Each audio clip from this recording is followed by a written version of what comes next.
Welcome to Training Group Live. Very special episode on deck today. Returning MVP, Ben Berry. How's it going?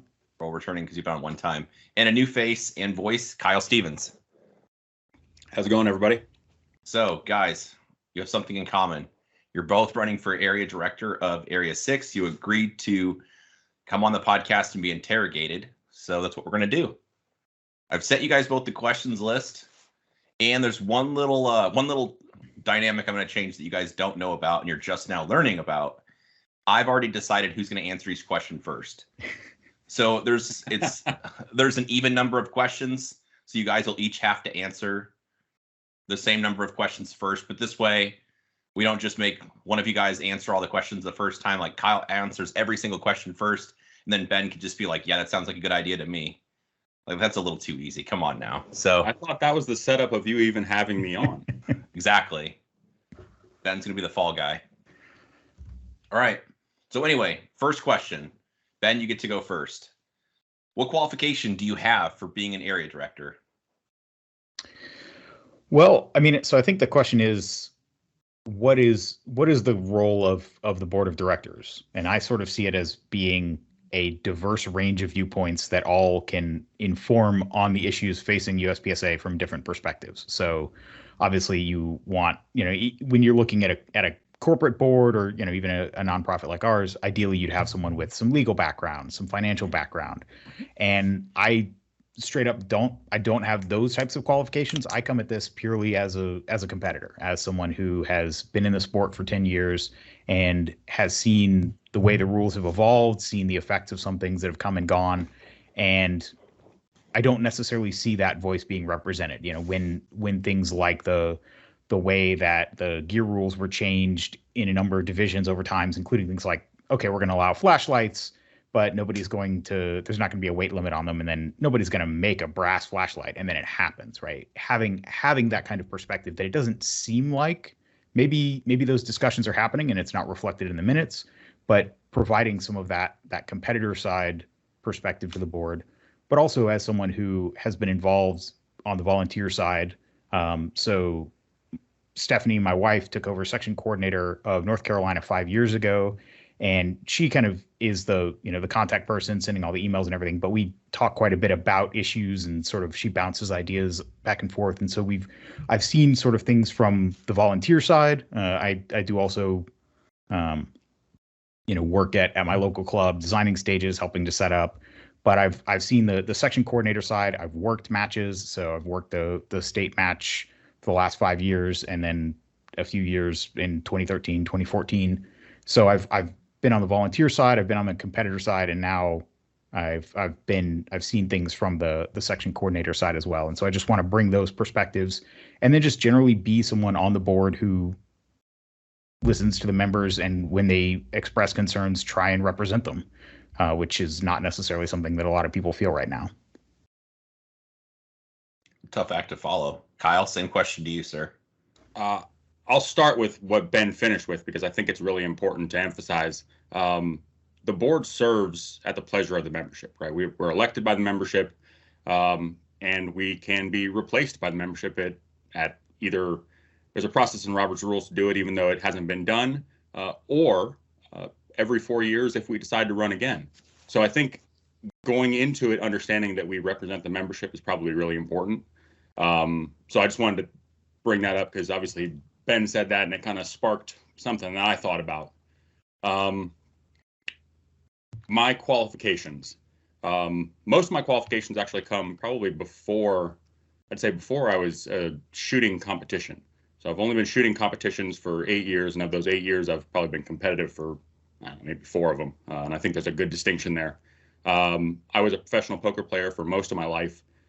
A lot of that was hours and hours and hours of being extremely self-analytical, analytical of my opponents, being unbiased and impartial in the way that I came to my decisions. So I've done a really good job of figuring out solutions in a vacuum, essentially, where I don't let my personal bias affect things like that. After I decided to retire when I was about 30 years old, after some medical news that I received, took a year off, just kind of did whatever I wanted to do. That's also the time that I got into shooting. And since then, I've essentially just been a serial entrepreneur. I've started, I think 5 successful and probably 2 unsuccessful businesses. I've invested in small businesses on top of the investments that I have in like your normal everyday stock market and exchange traded funds and stuff like that.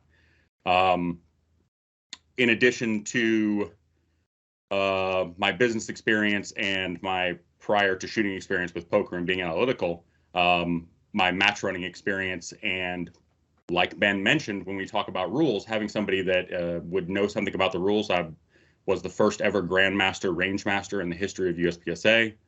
I think it's really important that higher level shooters give back and continue to volunteer. So I made sure that the people that I was around pushed that, and I continued that. Kyle, I can't help myself. You said something about a poker player. Did I hear somewhere that you were like a professional poker player or something? I was, from when I was about 16 until I was 30. I had odd jobs here and there. My ex-wife did not like, which I don't know why she was with me in the first place, but she didn't like my career choice. So there would be bouts in there where I would agree to try to live a normal life. So I think I've had like, I don't know, 3 or 4 jobs in my life, as far as like somebody actually paying me, but everything else has been entirely self-funded. Okay. Can I make one point that I realized? Of course. Slipped my No, mind? of course. So the other thing, aside from sort of my history in USPSA, so by trade, I'm a software engineer, so I sort of eat, sleep, and breathe computers, programming, APIs, databases, and so that is, I think, something that is a perspective that I think, and I mean, whether I'm on the board or not, I think USPSA is going to need to go in various technological directions in the next 4, 8, 12 years. And so being able to be one more set of eyes on the board to either evaluate proposals or, say maybe we should go in this direction or that direction when we're requesting proposals from vendors would definitely be one sort of business expertise that I could provide. Well, I mean, whether you're an area director or not, Ben, like having you develop an API, there's a lot of things with our mobile app that could be addressed, and it does give you unique ability from being a shooter. So like, as opposed to somebody on the outside, you contract and be like, hey, I want to do this function. And they don't really understand the business, but they're just trying to like listen to what you're asking them to do. So anyway, next question. Go figure. Kyle, you get to go first this time. Do you plan to do anything different than your predecessor? If so, what would be your biggest change? I'll probably touch on the precursor to it. Ultimately, it's directing versus reacting. So when I first, I think it was the 2020 or 2019 Classic Nationals, this was like during the whole Tony Cowden incident. A lot of people, myself included, were obviously unhappy with the way that was handled. So I think I was working, I want to say it was the 2020 Classic Nationals, but I was working the match. And Dan Bernard, Shannon Smith, JB Creech, and I think somebody else was there. We were all sitting around in the parking lot and kind of doing what we normally do when we work matches and try to solve the world's problems over a tailgate and a beer. And they had brought up me running for Area 6. So I made sure to do, first of all, I kind of wrote it off. And then after I dove in a little bit and realized that some of my skill sets would probably play pretty well into actually doing the position. From there, it was really more of like a fact-finding mission. So when I talked to Bruce, a lot of what I determined was the problem was that every single time I looked at an issue that was being presented outside of the one with Foley at Nationals, most of them could have been solved with being directive and having properly structured committees to solve a lot of these problems or do the work that the board didn't need to do and also be unbiased in making the decision. So the biggest change for me would be being directing, right? I want to direct the way that things are done versus reacting to things that are being done, in a nutshell. You said, Kyle, some of your specific skills that you think would come into play for being an area director. Do you want to expand on that? Anything specifically that you think is lacking or that needs to have, or is that? Going back to the whole unbiased analyzation thing, right? Like I don't have a problem admitting where I'm an expert and where I'm not. I would consider myself probably better than most when it comes to the rules. I would consider myself probably better than most when it comes to running a business and being able to make decisions in a vacuum. Where I think Ben obviously is much better than I am is in the ideas, right? I've listened to a lot of stuff Ben has spoken and written over the years, and I think at the end of the day, like, he has phenomenal ideas. Where him and I differ is those ideas have been spoken about for years, but not really executed on. I tend to be more of the guy that just gets things done. I don't talk about them. I don't really do a whole lot as far as self-promotion. It is purely I see the need, I do the thing, I move on. Speaking of getting things done, what would be the biggest change that you'd have from the way your predecessor did them? Biggest change 100% would be the committee structure. If you've heard anything that I've spoken about in the last probably year and a half since I've come to the conclusion that one of our biggest changes is the committee structures. If you would talk to me like I'm dumb, because people listening to this might not be up to speed. Okay. Yeah. So the committees in the organization, in most organizations, is where the work is done. Case in point, we'll bring up the most recent one because everybody likes talking about money. The member dues. So there was a committee, if I'm not mistaken, it was active for about a year and a half. And I could be wrong on that, but I want to say that I remember it being active for about a year and a half. And the committee was tasked with finding essentially and reporting on what they think the proper structure should be for member dues, whether it's to increase them or not. If they're going to increase them, what's the structure that we should use? Everything that a proper business decision would include.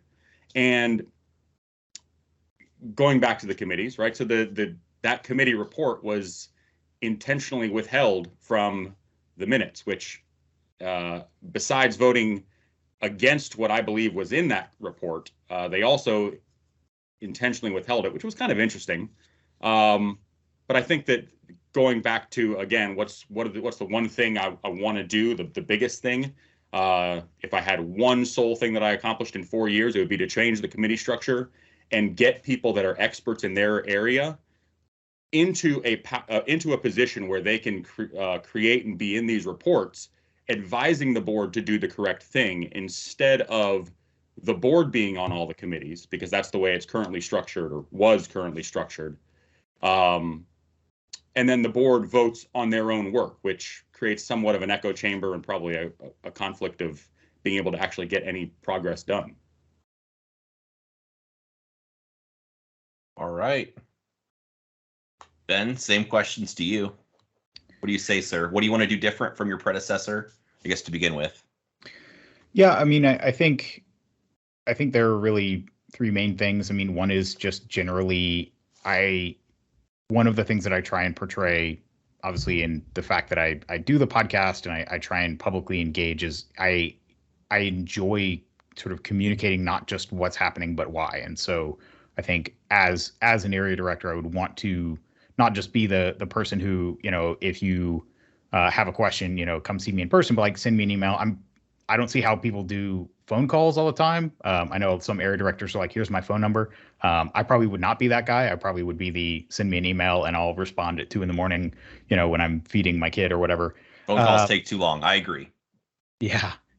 But so being sort of communicative from that side. I mean, I think you can see from the 100 episodes of my podcast that I put out that I sort of proactively try and put my thoughts out there and take feedback.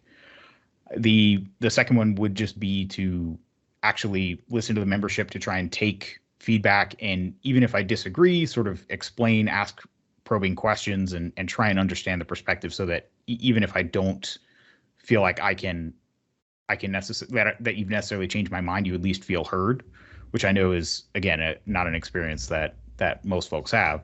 And then again, from the third side is just being that competitor voice on the board and having a perspective from, let's not just do what's easiest, let's not just do what will maximize participation, but let's actually create something that is, instead of lowering the bar to make it easy to get in, I mean, I think there's part of USPSA that needs to be about that, but there also needs to be an element where people want to strive to grow into, being a part of something higher, not just show up with whatever gear you've got and shoot, but there is something to strive for lack of a better term. I'm not explaining very well, but to actually have the sport where people look at it and say, okay, well, my gun doesn't fit, but I want to be a part of this, so I'll do what I need to participate.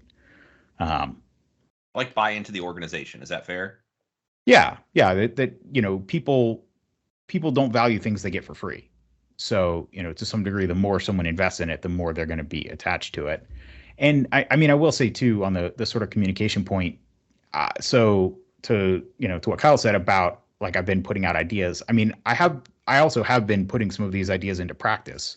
So since Steph took over as section coordinator in 2018, she and I have kind of been brainstorming and been involved with planning the section match. And I would like to think that I have had influence on that. I mean, for example, the way that we have made sure to go back to keeping it as a staff reset match, keeping that pace going, making sure to take care of the staff, structuring things in a way that people feel heard, feel taken care of, and want to come back year after year to work for us, as well as just having input on the stages, the general layout of the match, and even something like last year, 2 years ago, we had to throw out chrono because we were having issues with the way it was being run, and so I stepped in and said, okay, rather than trying to pawn this off on someone, I'll step in and say, let me sort of be the troubleshooter there. Let me go in, do my best job at it, and try and improve that instead of just, who else can we stick there? So I've tried to, where I see the opportunity at the local level, to step in and have influence. It's just that when I have tried at higher levels to have influence, it hasn't really gone anywhere. But that is part of me putting my name in to run is okay, I've had influence at the club level. I've had influence at the section level. Now let's try the area level. I like it. Kyle, I meant to ask earlier, one of the first follow-up questions I had to the first question was, do you currently do anything active within your club? Ben just answered what he does. I meant to ask you, do you do anything currently at your local club, a leadership role? Leadership, no. So when I decided to actually run for the board position in October of 21, I started offloading a lot of my responsibility so that I would free up a lot of time to be able to be available. One of those was giving up my local club, which was not a USPSA club. It was very similar to Ben's club, albeit a little bit more beginner oriented. It follows most of USPSA rules. Our biggest discrepancy was it's really more of a run what you brung, and we just kind of shoehorn you into the closest division there was. But it was always set up to be a way to get people into the sport. So I went back to the club and just kind of took over stage building, and then from stage building it was match directing, then match directing to running the club. And the entire premise behind the club was always to have somebody essentially there to take people from that first night, that first stage jitters, to get them to go to their first match, understanding all of USPSA rules. And I wanted to be that guy because I had that person there when I went. So that was kind of my way of giving back originally. One of the hardest things to do was to train my replacement in that role. So it did take a little bit of time, but I've got a guy there now that he's doing an incredible job. He's heavily committed to both USPSA and Steel Challenge in our local area. And he has the same vision I do when it comes to running that specific club for the purpose of getting new people into USPSA. Is that club still an outlaw club, or is that a USPSA club paying club now? Nope, never paid a due. It was always a sister club to club isn't even really the right word. I mean, it is a club technically, but it's not a USPSA club. But it was always a sister club, I guess, shooting group to Guncraft and Ruskin. Okay, gotcha. So it was basically, we took people from there, and then if they wanted to go to the next level and actually shoot a USPSA match, whether it was myself, Don now, that we were always available to basically squad with the people that wanted to then go and shoot USPSA for the first time and hopefully sign them up for a USPSA membership and get them involved on the volunteer level more importantly than anything. Kind of like cocaine, right? The first taste is free. I wouldn't know anything about that, my man. Oh, me neither. I don't even drink alcohol. I mean, I'm drinking Diet Dr. Pepper. I don't drink the full stuff. It's even diet, but I mean, I try to sound cool anyway. All right. The next question. Kyle, you get to do another one in the row. That way it's What? I know. Well, I got to mix this up. Otherwise, if it just goes back and forth, then it'll be too predictable. How would you describe USPSA's current culture? Is a change needed? I think there's two cultures. So on a local level, the culture is great. Local isn't even really the right word. Probably on an in-person level, the culture is great. USPSA provides basically a platform for people to shoot competitively, enjoy time with each other.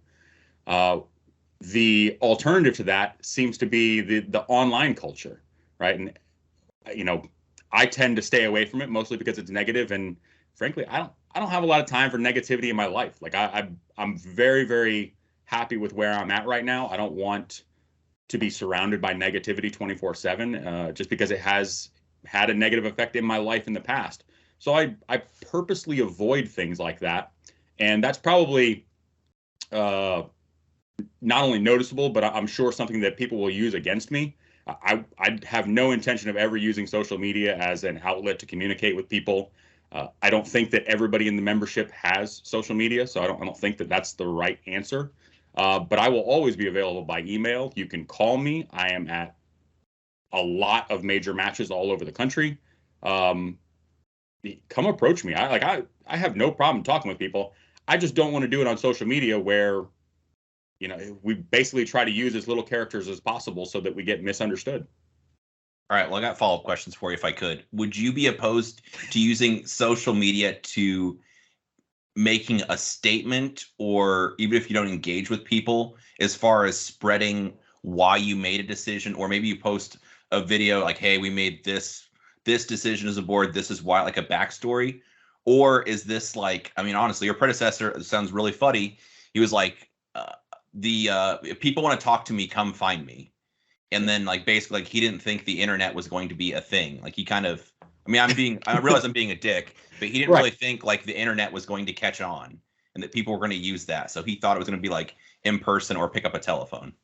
So I think that was originally what Jake's podcast, the USPSA.org podcast, or whatever the hell he called it, was supposed to be, right? It was supposed to be interviewing board members. It was supposed to be figuring out the behind the scenes stuff that you actually have to go and look for, right? Like when I started my fact finding, the information that I found didn't just fall in my lap. I had to go ask employees. I had to go ask board members, previous board members. I mean, I had to go and do a bunch of digging to figure stuff out. That's what that podcast should be for, is to figure out and to let the membership know what's happened in the past, what's happening currently, what's our future projections. I think that's probably the better avenue, because again, it boils down to access. Does every member have access to the internet and can listen to a podcast? Absolutely. Does every member have Instagram? Nope. So yeah, I would definitely do something like that. And if Jake wants to have me on the podcast, I'd be more than welcome to. But yeah, that's about it. The second part of my question, do you think a change is needed for USPSA's current culture? A change is needed in the current culture. If you think so, maybe you don't. It's just no open-ended question. From a local and in-person level, I think some of the online stuff, at least I've noticed from a range master perspective and getting to talk to a lot of competitors, some of the online stuff has kind of transferred over to the major matches like nationals, just because we get such a big influx of people that are influencers in the sport. From a local level, no. My local level especially is great. I have traveled in the last couple months and 6 months or so. I've been in Alabama, Georgia, South Carolina, Florida, and on a local level, it's amazing. Exactly the way that I would expect USPSA to be. There are definitely a few match directors that are frustrated with the way that the organization is handling things and the lack of support that they're getting, which I have a lot of plans for. But for the most part, yeah, I'd say on a local level, it's great. I would love to be able to do something about the online level as far as the culture goes. But honestly, I don't really care about the online stuff. I'm going to get probably hated for that, but I don't really care. You can do whatever you want on the internet. I am not a, doesn't bother me one bit. You can talk negative all you want. So yeah. Oh, makes sense. Mr. Ben, same question to you. How first part of the question, how would you describe USPSA's current culture? Yeah, it's interesting because, when I was kind of thinking about my answer for this, and this is one of the questions that was on the candidate bio as well. Mm-hmm. I broke it down in similarly, except it's, sort of at the local level. I know, for example, I have a lot of pride in the North Carolina section. I have a lot of pride in the Sir Walter Gun Club match. I have a lot of pride in things that I feel attached to. But when I look at something, when I look at matches at the national level, it feels artificial. It doesn't feel organic. It doesn't feel like it's people coming together and working hard for each other. It feels like, well, just show up and do your work and go home. And so to me, I see that distinction of, at least from my perspective, it feels like USPSA is sort of becoming more fractured and tribal, where people, again, take pride at the very sort of local and section level. And there's not really as much of a sense of pride in even just being a USPSA member. It's one of those things where there have been so many kind of headlines and scandals where when you talk about USPSA, people ask about, like, yeah, what's up with, XYZ? And you're just like, oh, great. Let's wait, which president being removed are you asking about? Sure. That kind of, yeah.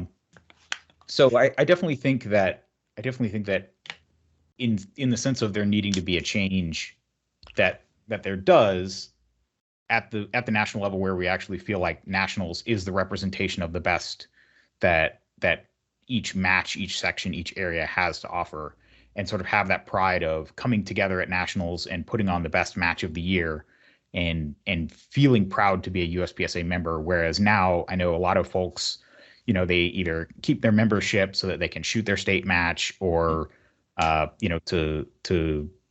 that kind of participation.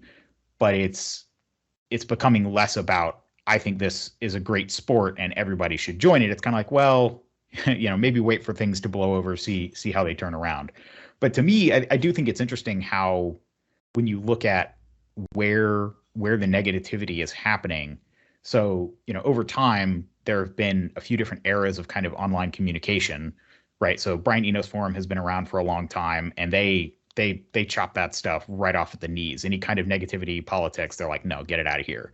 Sure. And for a long time, right, there was Duty Project, which, was a bunch of degenerates and everything, but it was the place where people could speak freely and not, if there was some kind of story, you could have it there. It wasn't moderated. Is that fair? Yeah.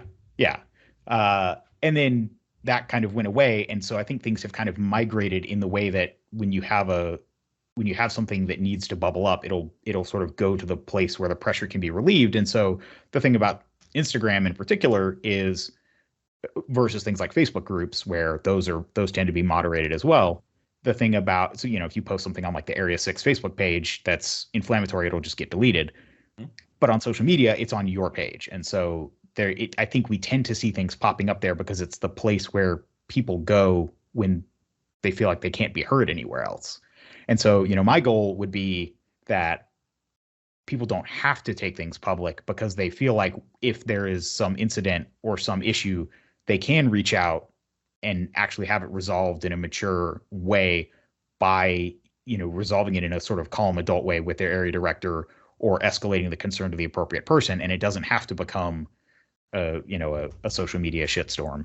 I would love to get there, but, obviously the goal is not to just get rid of that as a medium of communication, but to make it so that there are so few stories and so few interesting things to talk about that all we can do is just post match videos and say, hey, good job.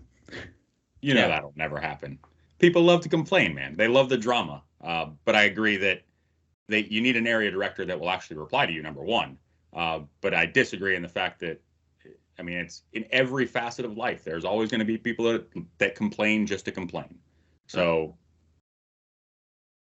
But you can't dismiss every complaint either. Like some have more validity than others. Absolutely not. And again, it goes back to the whole unbiased thing, right? Like if you come to me with a real complaint, I'm absolutely going to listen. If you come to me with one complaint a week for 12 months, might not take the last one, right? I mean, how many times can you cry wolf before it's like, okay, maybe this guy doesn't actually have an issue. What's the old saying? If you meet an asshole at 9 a.m. in the morning, you met an asshole. If you meet assholes all day, you're the asshole. Yeah, but a broken clock's right twice a day too, right? I mean, even if someone's coming up with crises all the time, you look at each one, it's like maybe the 10th one, is something real. Yeah, and you would expect to hear that from multiple people, though, not just one person. If it's one person, like I said, and I have no problem listening to people. Like I will gladly read, listen, do all that stuff. If you want to send it to me, that's fine. But at the end of the day, it's like, man, if you've been complaining for 5 years and all you do is complain and offer zero solutions, then it's like, what? Okay, like you're complaining again. Congratulations, good job. Kyle, you said something I want to key in on. You mentioned, Ben, I'm sorry. What did you want to say? No, I'm just kind of trying to mentally review things like hosting nationals in Colorado. It's like, okay, complaining about that is the solution is kind of self-evident in that complaint, which is let's not host it in a state that has a magazine capacity restriction. We agree on that. When you complain about a board member being allowed to serve when he doesn't meet the terms, like the solution is kind of implied in a lot of these complaints.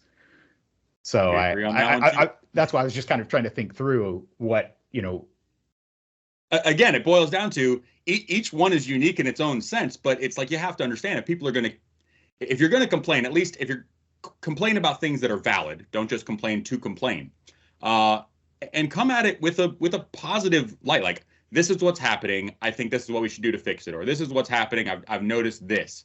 Right. It's like if you personally attack people, which seems to be the trend, especially in Facebook and Instagram, people have a natural tendency. Right. That's human instinct. If you get pushed, you're going to push back. So it takes a very, very strong-minded person to be able to go into those conversations unbiased if they're starting it off being personally attacked. Kyle, I'm going to throw. Oh, sorry. Go ahead, Ben.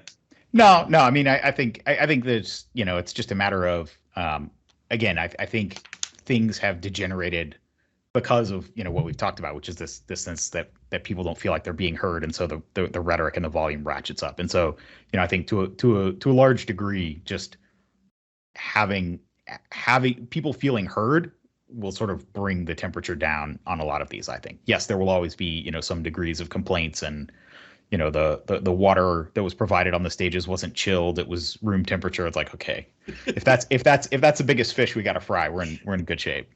Yeah. But yeah, that's just what I'm thinking is, yeah, if we can just bring that temperature down, I think it'll be good. Kyle, you mentioned having a solution several times. I don't want to put words in your mouth. So you say yes or no. It kind of sounded like you were saying, if you're going to bring a problem to you, then have the solution in mind. Or suggest a solution. Is that accurate, or did I misunderstand you? No. I don't think that's necessarily like that must be done. I have no problem listening to problems.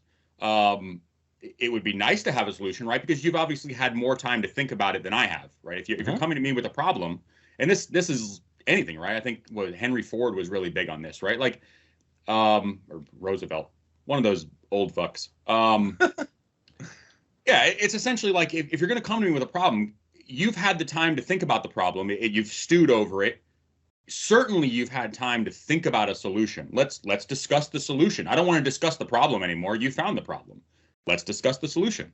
And I think that's where a lot of the communication breaks down is people aren't willing to discuss the solution. They want to keep discussing the problem. At least that's what I've noticed. Yeah. No, it makes sense.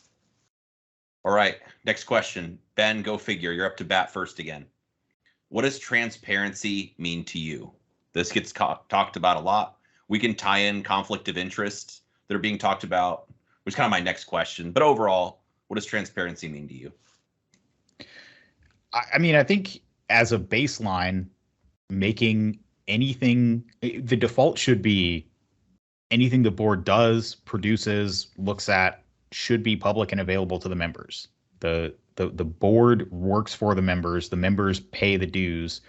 And so the default assumption should be that everything should be available unless there is some definable reason. The default should not be that things are kept secret until they are made open, which is the structure, especially with the way the current bylaws are written, with meetings being closed, not allowed to talk about anything until the minutes come out, right? That the default that has been encoded culturally and in the bylaws is secrecy, with transparency being the exception. And to me, I would like to flip that on its head. And so, part of that is minutes, part of that is, I don't know. I'm mixed on the idea of live streaming board meetings, but I certainly think recording and posting the recording. So if somebody wants to sit through the 5-hour recording of a board meeting, they can. So I think having the ability to see what's going on, having the financial reports disclosed as soon as they're returned from the accountant, unless, again, there's always this exception that if there is something that has to do with some kind of ongoing contractual dispute or some kind of lawsuit or, something active, something you can really point to, not just nebulous, we're worried about this. Well, unless you can point to something, the default should be that the members who want to go looking have access to this information. Now, the hope is the members have enough confidence that they don't really care, and they're 10 people that actually watch the whole 5-hour board meeting. But the point is that the default should be that everything is open unless there is a reason to keep it secret. And then, obviously, beyond just sort of de facto making documents that are produced public, being proactive in communicating with the membership. So doing something like, I know, for example, Leighton in Area 2, he'll do town hall meetings with his section coordinators. I think having that kind of activity, whether it's with section coordinators in your area as an area director, whether it's having something even more like the members meeting where the members get to talk directly to the board in some fashion that doesn't require them physically traveling across the country.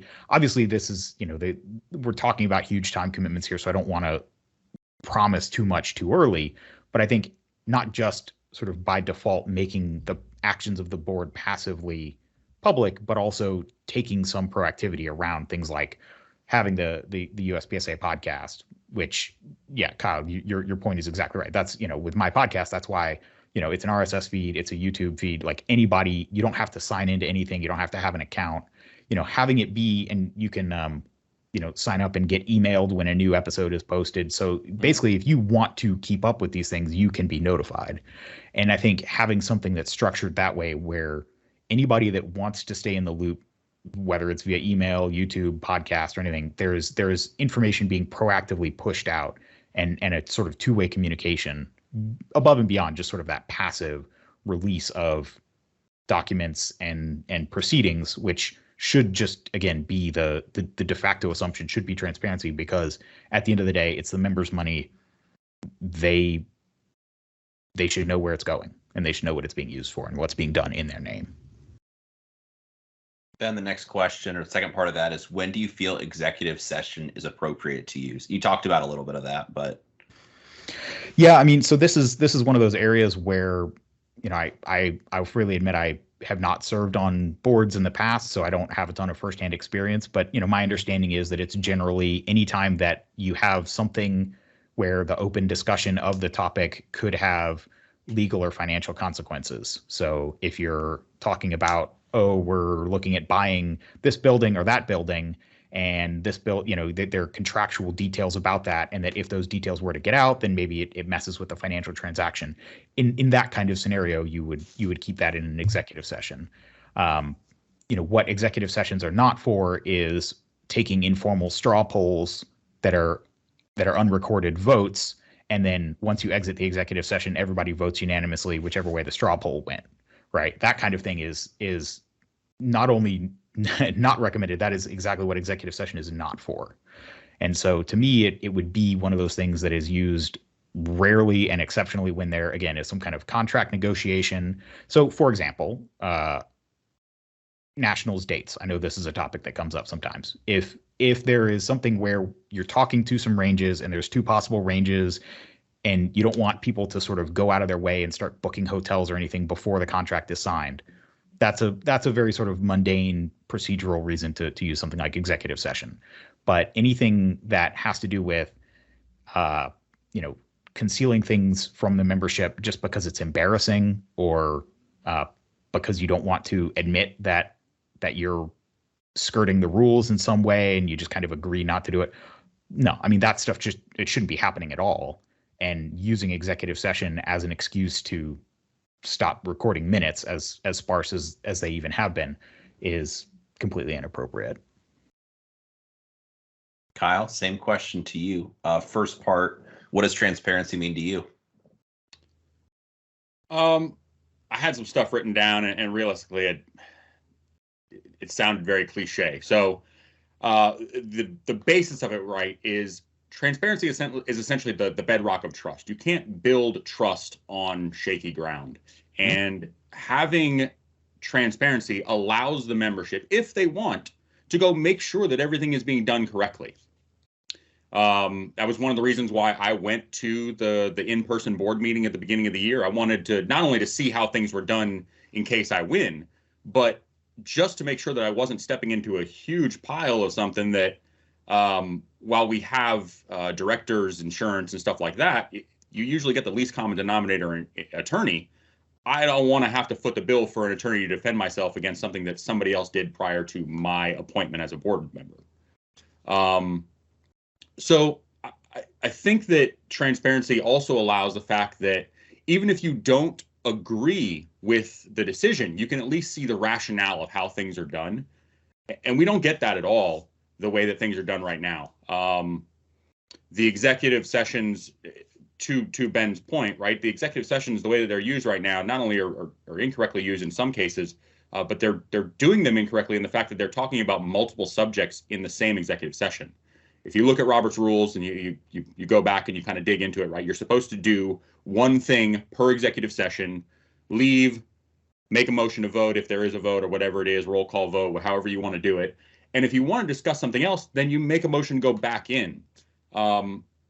That's an extremely rare scenario, though. Like, why would you need two back-to-back executive sessions unless something came up in the first one, like a contract negotiation that Ben was talking about, which I think is really important to keep hush hush at least until it's announced. And then, you know, if you want to release the contracts, that's fine. I don't care either way on that one. Should they be released? I don't know. Maybe not. Another key executive session, I think, that is a good one in my opinion, but again goes back to the committees, is like member discipline. So that was obviously a big topic when I was researching the board. We were dealing with a lot of the stuff that happened with Steger and Pat Brown and Brett Wally, Derek. There was all this stuff, and like I kept asking questions, and nobody would say anything. I looked at the meeting minutes to figure that out. They're rightfully so. They did a lot of that work in executive session. Where I disagree was that the same 8 people that were essentially felt like they were being slighted were the ones who were making the decisions and making the recommendation, where I think a committee of unbiased people and experts in HR would do a better job of probably bringing that all together and saying, here's our recommendation as HR professionals. This is what you should do. On that topic, right, like my personal belief is if you're doing something that doesn't negatively affect the organization or its membership, you should be able to do it. If you want to talk badly, whatever, you're talking bad. If you're alerting people that there is potential issues with legality for a match in Colorado, in my opinion, you're doing the right thing, right? You're letting membership know that, you know, they're potentially stepping into a problem they don't want. And I don't have any problem with that. Where I personally draw the line, and that this is me personally, not necessarily as a board member or anything like that, is when it becomes borderline criminal, or beyond the border, beyond the line, where it becomes criminal. There were some instances with 2 of the people that they got suspensions, that one of them for sure I know is probably criminal. And the other one, I mean, the guy had to be escorted off the property after borderline criminal things. So it's like, you know, at a certain point, you have to have a line in the sand as far as what you determine is an offense that should be brought before an HR committee. And I think that the executive sessions would be a good place to talk about that stuff, and then release the committee reports with any redacted information that could be potentially, that could be an issue, right? Like, you don't want to release someone's address. You don't want to release their name. You could just say, you know, shooter A or competitor A, whatever it is, did this, this, this, and this. And that's fine. But having the membership being able to read the reports and understand what's actually happening is a huge step in actually getting the transparency and that trust back. Yeah, like one thing I'll tag on there. I mean, I think one fundamentally, right, the purpose of suspending members is it's retribution, but it's also it's to say, hey, this behavior was beyond the pale. And so if we're going to go as a board, if we're going to go as far as suspending someone or banning them, the members need to know what was done. Now, maybe you don't, like you're saying, Kyle, you don't say exactly to whom it was done, but you say, you know, such and such action was taken to the range officer on the stage or a fellow competitor, right? So you leave names out of it to whatever degree you can, but people need to understand when the ban hammer falls, like, what did people do to earn it? And if you can't, as a board, if you can't justify that publicly, then you shouldn't be banning the person. So to me, this idea that we're going to, you know, say so-and-so is banned, but we're not going to say why, and you have to piece things together on your own. It just, if the intent is to actually deter bad behavior, it doesn't seem like a very effective way to go about it, other than just instilling general fear. Yeah, I would agree. And again, I think a clearly definable line would probably be best. And I don't know if our current board, or myself included, I'm not an HR professional. I would, the only time, I've had the two businesses I've had employees in, I've had an HR professional handle all that stuff. I don't deal with payroll. I don't deal with any of that stuff. Like, that's not my area of expertise. I've got way bigger fish to fry. So I would fall back on, we get a committee of people that actually know what they're doing. I don't think that it should be a board decision, especially people that are not HR professionals, to write that definitive line in the sand that people can cross to actually earn a suspension. But yeah, committees are the way to go. And just to sort of contextualize what you're talking about, Kyle, correct me if I'm wrong, but I mean, basically the way the current committees are set up, with a few exceptions, mostly being recently the Steel Challenge and the multi-gun committees, historically, USPSA board committees, it's been the same 8 directors plus maybe Troy and Jake, you know, director of marketing, director of NROI. It's been the same 10 people, on every single one. Yeah, and the idea in a properly functioning nonprofit is you have the committee chaired by a board member, and then they have 2, 3, 4 people who are subject matter experts in that, kind of like multi-gun. But the idea is, instead of all these board members being involved in all these committees, each one sort of goes off and shepherds their subject matter area, takes the reports, summarize it, and then presents it at the board meeting. But what we have right now is it's the facade of committees, but it's basically just the 3 people come up with the presentation, and then they just make it to the other 5 board members, and that's it. There's not really this bringing in of outside expertise. Yeah, and then the report gets hidden from the membership. Yeah, no, committees really do. Like, as far as like what a committee does, right? It brings in specialized expertise. More importantly, it's an efficient delegation, right? So you have 8 board members. Not every board member should be on every single committee. You're limiting the amount of work that can actually be done. But if each board member chairs 4 committees, then you've got 32 committees where work is being done. And whatever the work needs to be, you have those experts there chiming in and doing the work. And then it's presented to the board. So you're able to get more work done in less time with less effort.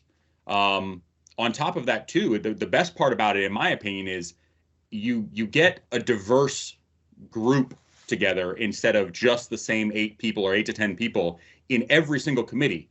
You're not going to get groundbreaking ideas if it's the same 8 to 10 people on every single committee, versus if you bring somebody in, especially like on IT, right? Like I think that you should be involved in that stuff.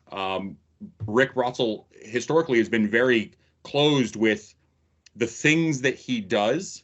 And I don't know if that's necessarily for job security or if that's because he's, it's just the way he's wired, right? But there's a lot of very, very simple menial tasks that could be given out to the committees to do a little bit of work or do some fact finding that doesn't take away from his day-to-day role as the IT director. And I saw him especially being stretched just so unbelievably thin with all the little things that the board and other directors were asking him to do all the time. So it's like you talk to this guy and it's like, man, how do you sleep at night? Because you're working 24/7. Yeah. All right. The next question, Ben, you're up first on this one, and it is a doozy. Conflict of interest get discussed online. Do you feel there is an existing issue? I'll preface this by saying it's a hot topic right now. I remember seeing Area 3, Scott Arnberg's posted his, Frank Rizzi posted his. I saw a very heated back and forth with Leighton about it appeared not saying like he doesn't need to explain himself. I might be paraphrasing wrong. Those screen caps have been getting blown up at me all day today. Anyway, a very heated back and forth. So a lot of people are talking about this. So Ben, where do you weigh in? So I think on the ground, I don't think this is actually a huge problem in the sense that I don't think board members are directing large contracts to companies that they have some direct relationship with. I mean, at the end of the day, the board, one board member just doesn't have that much sway over the kind of calls that we're making. I mean, so I don't think that there is rampant corruption around this or anything. That said, the bylaws do state that we should be publicly disclosing our conflicts of interest. And so I think just from a sort of hygiene, good practice, show your cards, nothing to hide standpoint, I think disclosing those conflicts of interest and just saying, yeah, these are the relationships I have. And if you want to, so that if members see something untoward, they can raise it. This is something that I've actually been waffling about because, the Blue Bullets guys approached me a few years ago about, wearing a jersey for them. And, and I do that. And, my initial reaction was like, okay, when I get on the board, I'm just going to tell them, hey, we're done. But I mean, again, as a board member, will I have the ability? I mean, the board members don't vote on who sponsors nationals and that sort of thing. So how much influence will I have? Obviously, if something comes up, then you do what you're supposed to do when you have a conflict. You recuse yourself from the discussion. You don't contribute. You don't say anything, and you don't vote. I think there is a mature adult way to handle this, but we can't know if that is being done without having people's interests be disclosed. And I've been in the sport for 10 years. I'm fairly certain those two conflict of interest statements that were just posted recently are the first two I've ever seen. And they could just be on the website, right? Hey, here's area director so-and-so, here's their email, here's whatever, and here's their current conflict of interest form. And again, it should be something where it's so boring that like 10 people a year look at it because nobody's worried about it. But from a hygiene standpoint, I think it is something that we should be doing, and it shows how you handle something relatively trivial like that. Not that it couldn't be trivial, but I don't see it as being a huge issue right now. But just the way it's being handled, I think, is more instructive than if there's actually, checks being written and kickbacks going around. I don't think there's anything like that happening that I'm aware of. Kyle, you get it easy. You get to the second person to answer this question. What do you think? I'll probably wind up adding a little bit more spice to it because I think Ben baby. sees what I originally saw before I started really researching things. And we're thinking of just the directors and the board of directors because they have a vote. But we fail to think about the other directors, which are org employees, and the influence that they have over things that are being done in the sport. I will probably leave it at that because I am not 100% sure what's happening. I will just say that I was very surprised to find what I did about people essentially working for other companies that were and still are sponsors in our sport. How they are represented in matchbooks or on the website, stuff like that. Right. So I'll just leave it at that because I'm not 100% sure, so I don't like to point fingers because three are always pointing back at me. So, but you have a point here, right? Like we forget that it's the board of directors, but there are a number of non-voting directors. There are people who have influence over maybe not the actual votes on, do we adopt this rule or, do we this or that. But yeah, everybody, and this kind of goes back to the transparency question, but everybody who either sits on the board or draws a paycheck from USPSA should have nothing to hide. If you want a job where you can give kickbacks to your buddies or travel on the company's dime and expense it and nobody knows, you can go find a job like that, but USPSA shouldn't be the place to do that. If you charge a stick of gum to USPSA, you should be willing to have your name on that expense report published to the membership. And I don't see a justification for keeping your use of company funds secret in any meaningful way. Now, obviously, like we were saying, if there's something sensitive or time sensitive, but at least in retrospect, once the ink is dried and the event is over or whatever, being able to see what was done. Again, it's not USPSA's money, it's the members' money. And so if people want to go looking through those, have at. I've got nothing to hide. And I would say that like Ben said, right, this is not a huge topic, right? It should be so boring, like he says, that nobody even really cares. But the fact that there is very, very little transparency, if not no transparency, makes people dig further and start looking at things like I did, right? Like I had people message me and say, hey, you should ask about this, which led me, again, if I'm not mistaken, the bylaws only cover the board of directors. It has absolutely nothing to do with the employees of the organization that also have probably more influence on the financial happenings of sponsorship deals and stuff like that. So I think that everybody that is a director should have a conflict of interest policy, or I think that it should be public. I think it should be on the website. Again, going back to not everybody has social media, but everybody has access to the website. I think that it should be easy to find, like they are, right? It's member resources, either under finances or policies. And it's a very, very simple thing to do. Now, what should be disclosed? I think anything that has to do with the sport. I'm certainly, I don't even like sharing all my financial information with the IRS. I'm definitely not sharing it with strangers on the internet. But everything that happens in the sport, I should share.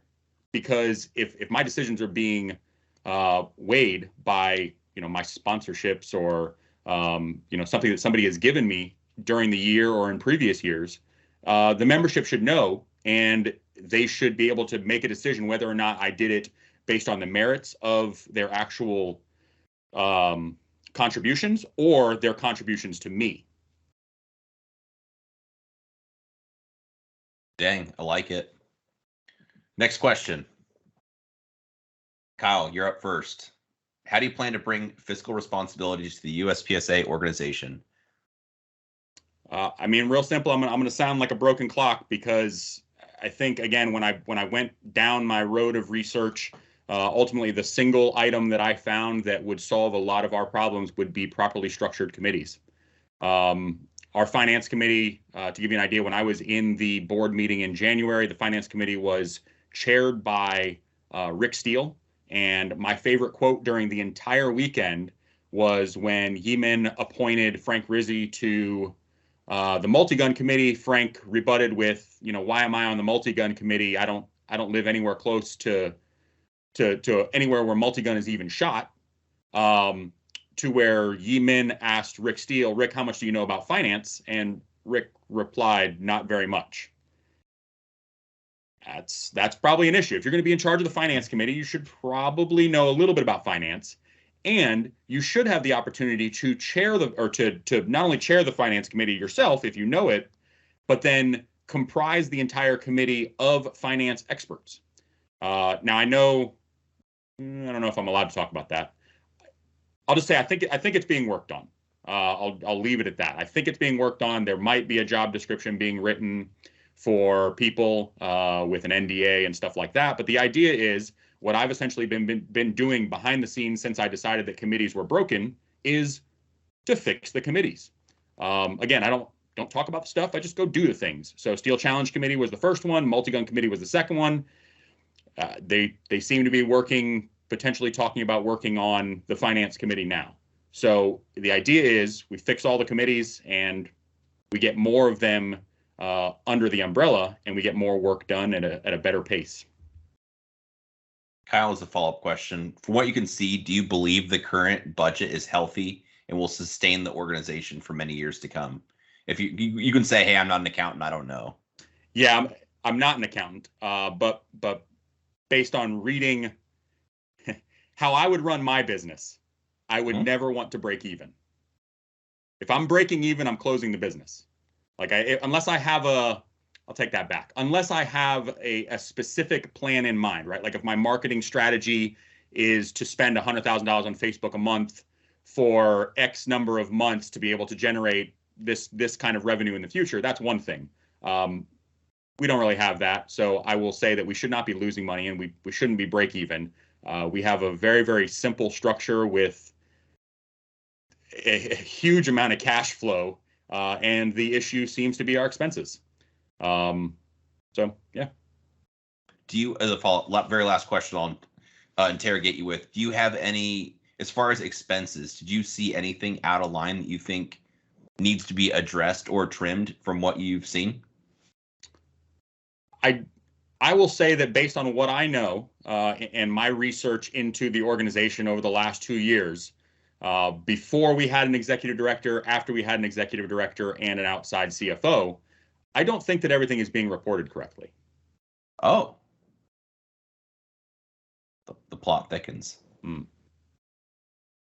Mr. Ben, same questions back to you. How do you plan to bring fiscal responsibility to the USPSA organization? So, I mean, I try to be especially careful about this topic because I think this is one where, to Kyle's point, I think there is probably the most secrecy, right? The most to hide. And so I fully admit that I don't have a lot of good view into what is happening and where it's broken. I can say from what I have seen from the outside, it looks to me like the board, and so for example, the board expense policy is that the board can they can expense their costs for traveling to a nationals, for putting on their area match, and $6,000 on top of that for performing their duties.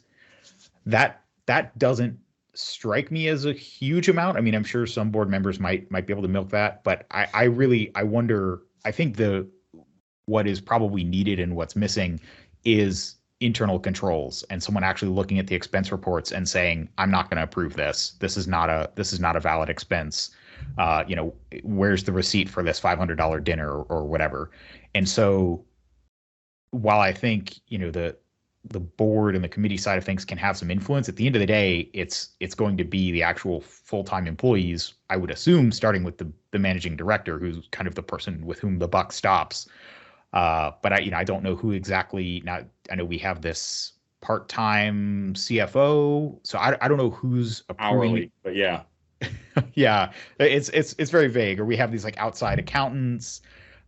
So this is one of those where I'm sort of deliberately hesitant, but I think getting someone in the organization who's a full-time employee, who's actually watching the checkbook and rejecting expenses or asking for clarification, not just rubber stamping and approving things, is going to be critical. Because at the end of the day, as a director, I might be spending, or whoever the director is, might be spending 5-10 hours a week on these things, but they don't necessarily have power to go to an employee who isn't the managing director, right? The employees report to the managing director reports to the board. So a board member can't necessarily go to some non-managing director employee and just say, hey, like, what were these expenses for? There's a chain of command problem there. And so I think having the right person, again, I don't know if it's a CFO, I don't know if it's a managing director, I don't know if it's some third role, but having someone in that seat who is really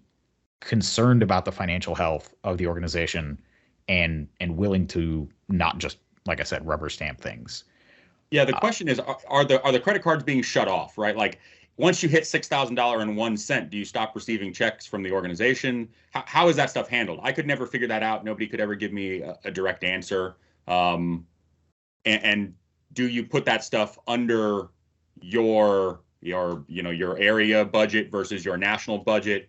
Who knows? Yeah. You also left out, by the way, on the NROI side. So all RMIs also get full ride to and from nationals. So food, hotel, travel, everything.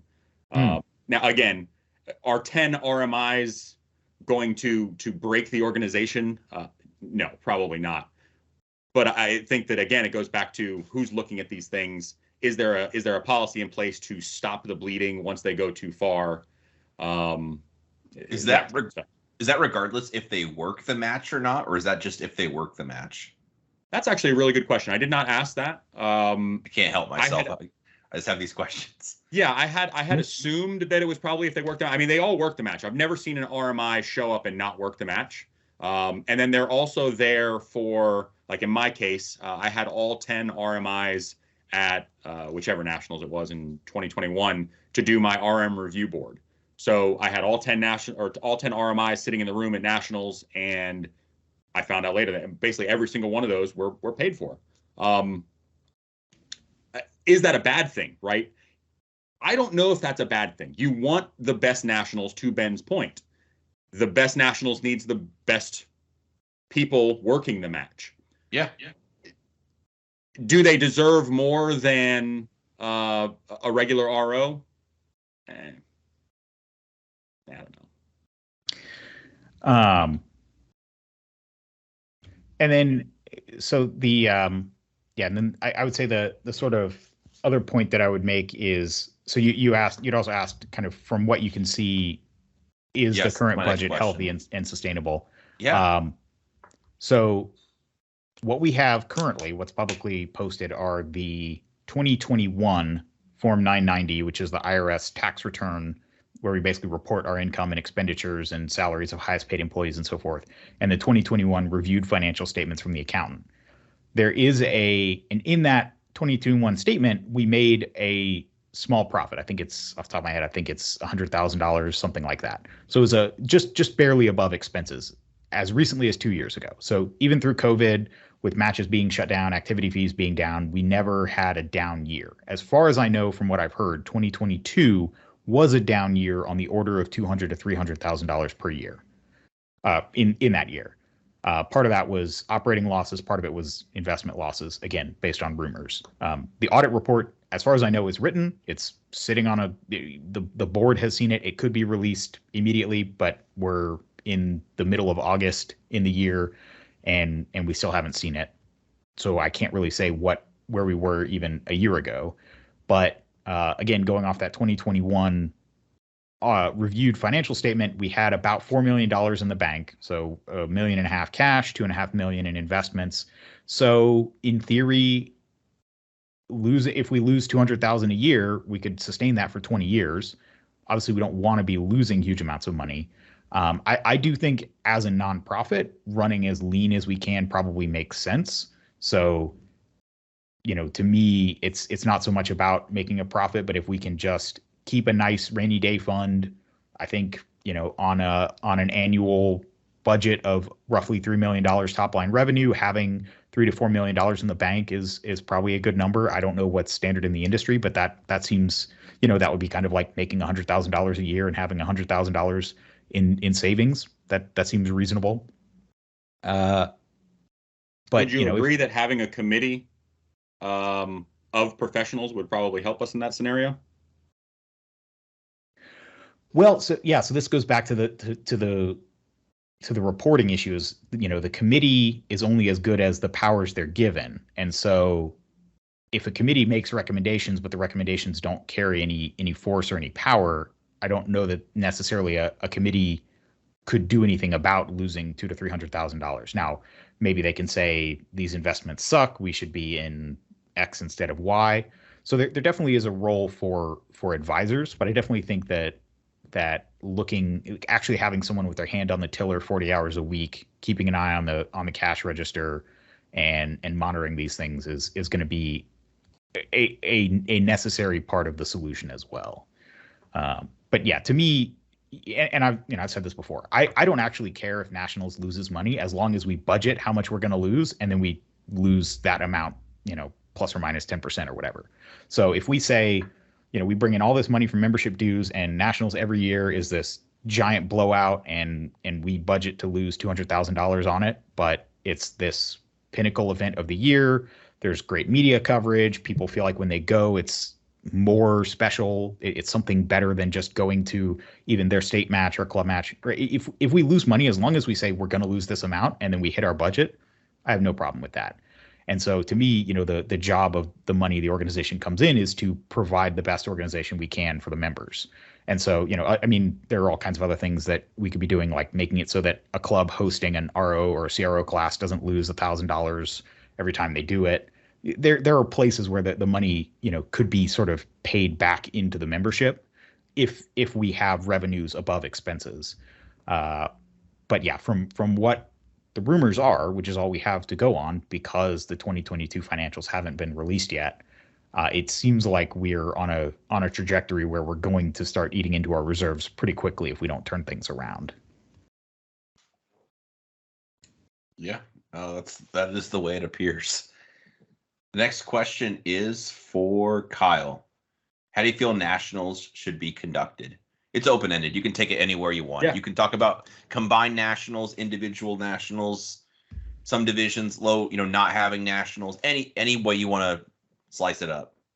So I think I'll start with, Ben and I share a lot of similarities when it comes to what we view the problems as. We might differ a little bit on some stuff, and we've been extremely cordial over almost a year now, right? This is probably the biggest one that we disagree on, and I think that there are some solutions to get what Ben wants, and what people that want, a pristine, perfect event with the best of the best competing against each other, and hey, also, Ben will get to tell me what Ben wants in a minute. Tell me what Kyle wants. I've listened to Ben's podcast once or twice. I've listened to one or two. What do I want? I want multiple Nationals. I think the structure that we have right now is actually pretty good. You take the ones that are losing the most money and you offload them to somebody else. Arguably, we might even be able to lump the Iron Sight Nationals in there too. And we just run a Carry Optics Nationals and hopefully not a Limited Optics Nationals, but a Carry Optics Nationals and like an open PCC. That, and then the other ones go to match directors that are willing to take it. We have our ROs there that keep the sanctity of the sport intact, which is going to completely sidetrack me because Ben brought it up, and then I that just made me think about it also. So you brought up something, Ben, about NROI stuff and hosting seminars. That was probably the biggest issue. When I was traveling around, my immediate area, I didn't make it all the way up to North Carolina. I didn't make it to Tennessee. I've talked with people in Mississippi, although I haven't been there. The biggest issue was hosting NROI seminars and the cost that it was to get people to come in. And I think that that's what a proper utilization of funds from the Area 6 match should be. And then on top of it, ideally, if I win and somehow Troy doesn't hate me at the end of all this, and I become RMI, I can go on and teach classes also. I have no intention of charging for my services to teach the classes. I want to use the NROI seminars as a way to basically grow the area.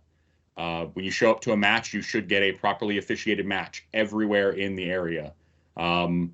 If we have nationals, multiple nationals, which I want, in one of them happens to be in Area 6, we have a plethora of ROs to choose from so that we don't have to fly people in from all over the country, which would bring down our costs. Right now, we're budgeting roughly $1,250 per staff member for nationals.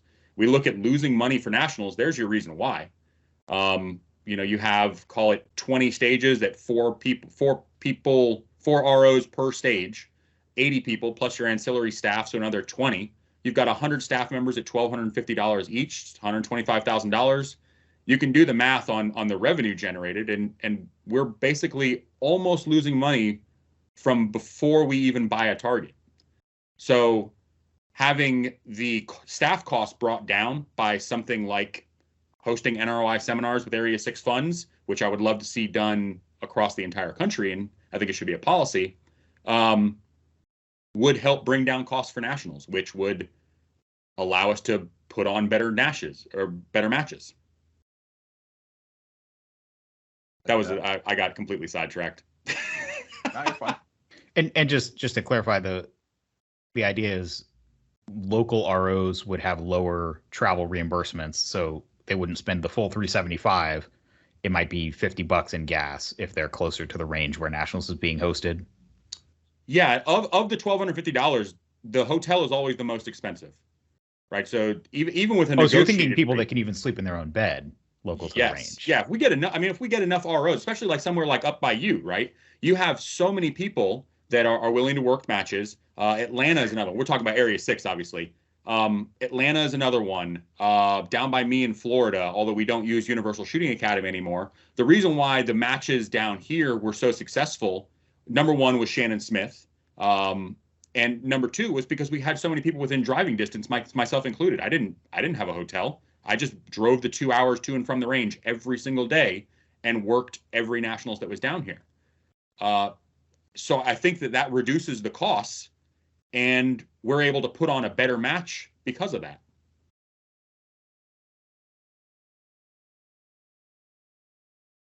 All right. Let's see. I lost track. Ben, same question to you. How do you feel nationals should be conducted? Yeah, so to me, I think there should be, ideally, there would be one big nationals that everybody ends their season with. For logistical reasons, that might not be feasible. I could see having two nationals, but they should both be, again, towards the end of the season. To me, nationals it's like the Super Bowl. It's like it should be the culmination. And so, for example, the last time I shot a USPSA nationals, it was the 2021, I think it was the Ironside Nationals, but it was in April because I was shooting production. And so my season, quote unquote, was over. I'd gone to the big dance in April. And to me, that's not the way it should be.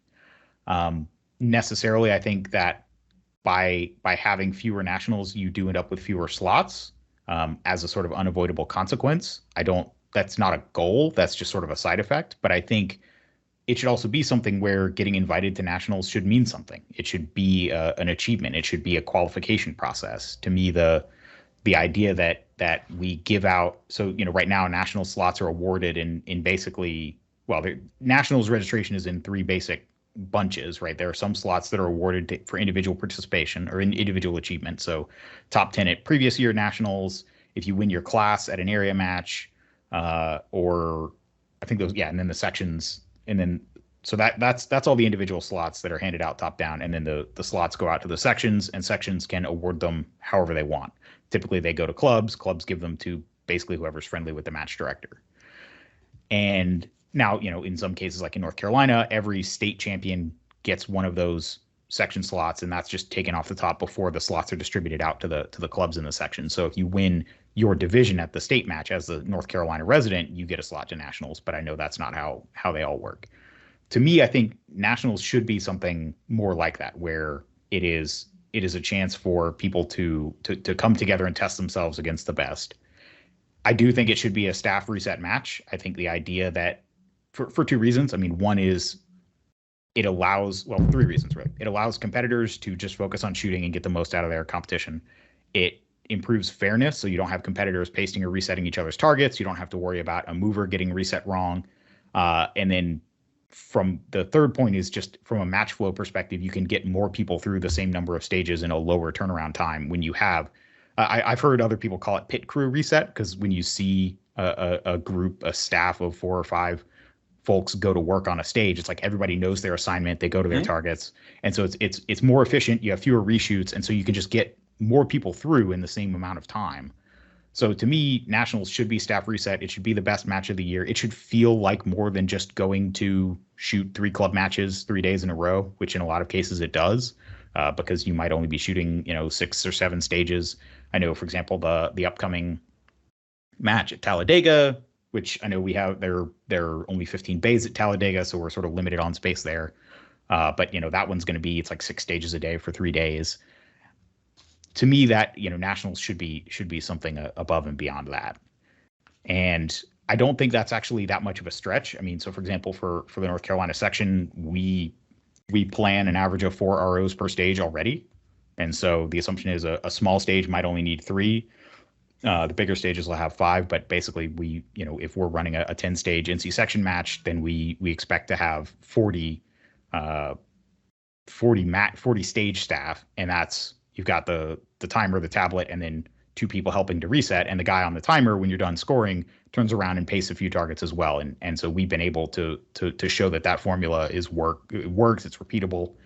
And so I don't understand. I mean, for at the cost of 4 ROs per stage, if you're recruiting ROs who can be on their feet and work at that level, then you can actually make that a reality. And so, one of the things that's sort of come in with, as I've been discussing this, is the idea that if you don't qualify through, whether it's performance at previous nationals or an area match or a state match, right? We can figure out what the qualification process is, whether there's some kind of wild cards for people who, shoot really good classifiers.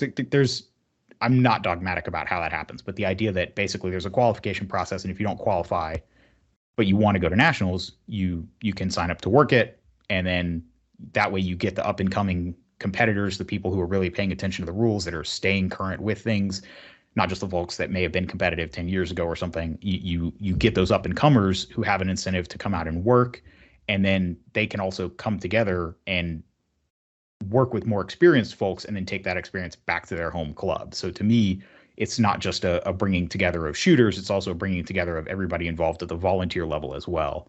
And so that's why I think, yes, we could do it as 2 matches, but bringing it all into one, I think would be cool, from sort of maximizing that critical mass of, this is the event that ends the season. And I've been tossing around ideas. I don't think I've talked about this one, but it would be interesting if you had a 3-day match, and there was no pre-match main match. You just had half the divisions shot the first 3 days and half the divisions shot the second 3 days, kind of like the way they did 9 days of nationals, but just 2 of them back to back. And as long as you get enough staff willing to work one, shoot the other, then it's still only 6 days on the range for the staff. But then you can get people who competed in the other match, that you pick the division you want to compete in, but then you just stay an extra 3 days or come 3 days early to work, and you can still have that staff reset dynamic. And it still is this bringing together of everybody in the sport that I think is missing. I think in general, the culture has become very sort of transactional, especially with practice score sign up and squatting, where you don't necessarily have to know anybody, or it's become a little more anonymous, right? People don't hang around after club matches the way they did 10 years ago when I got into the sport. Now, some places that does happen. Some places people go out to dinner, but I think having nationals be something like that, where it actually brings people together, as well as being a championship. It's also sort of our big national convention. I think there's some value we're leaving on the table there by sort of fragmenting it. And I definitely would do away with things like, okay, well, a couple of years ago, I think single stack and Revolver Nationals was like a 2-day 14-stage match, or like Revolver Nationals one year was a 1-day match. To me, that's just insulting. Just maybe you only have 20 or 30 guys shooting Revolver, but let them shoot the match with everybody else. Don't relegate them to some side thing where they are obviously second-class citizens. If you choose to practice and compete with your Revolver and you qualify to nationals with your Revolver, you should shoot the same stages as everybody else. That, just like the world shoot. That's the way I look at it. All right, I like it. Well, so, this question. Oh, sorry. Go ahead. I got to chime in, because this of course. Is the area, right? I've RM'd 4 nationals now, I believe. I think 4. So I've RM'd 4 nationals. I would consider myself a little bit more of an expert on the national stuff than something maybe like production division equipment requirements, right? Because that's not my thing. I would lean on somebody like Ben for expertise in that area. When it comes to a lot of what Ben said, I can appreciate the ideas, right, and trying to change things up. I think without fundamentally changing the structure of how our RO base is already there, everything you just said would never work. And I started taking notes because a lot of them were I just have to touch on, right? So the first one is younger people, right? So Carry Optics Nationals was the perfect instance. We had one big nationals, a ton of people on the wait list that wanted to work. And I think of them, very, very, very few were young people. And the only young people that were there were the ones that could get time off work.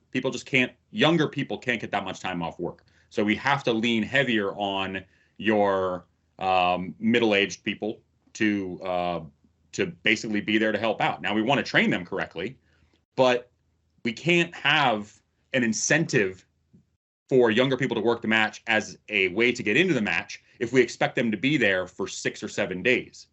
They can't take that much time off work with travel and everything like that. I did it. The second one is, you mentioned one big nationals, right? We just don't really have any ranges in the U.S. This has been looked at countless times. There is some being built, and Talladega is expanding from 15 bays to 20, which won't be done for this year's nationals, but I don't know if they've announced it yet, but plans are to use the additional 5 bays next year. Slots, right? Slots right now are the only incentive for clubs to pay their activity credits. We took away Win Easy. We took away everything else that they get. If we take away slots also, why would they want to be a USPSA club? It's like, we have to have an incentive for the clubs to pay these activity credits, and the activity credits are what's used to fund the losses essentially in nationals they're not really losses because we're using the activity credits. That's what it's designed for.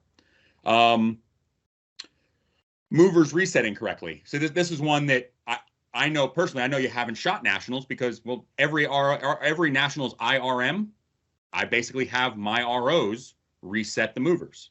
So there is no issue with movers being reset incorrectly and people getting reshoots because it's somebody who doesn't know how to do it. This is something that we direct from the top down to basically make sure that we're having competitive equity across the line.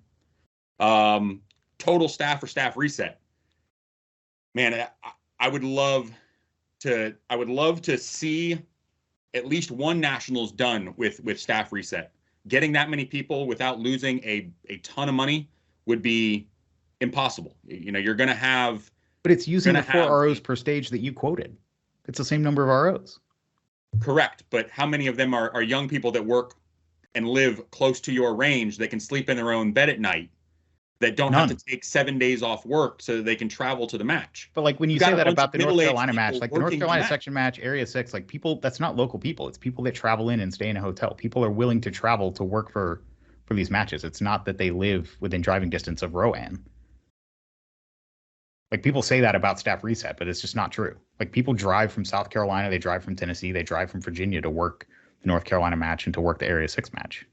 The Area 6 match is unique in the fact that the incentive to work it was high enough that it makes sense. There are lots of matches that run Alabama sectional, Mississippi State, Florida State, where you have to pull from people immediately in your area because the match funds don't cover the amount of staff that you need. So you have to have the RO cadre in your area to be able to actually do that, because if you're bringing a bunch of people in, you're not going to have, which, by the way, we need to talk, this messed up.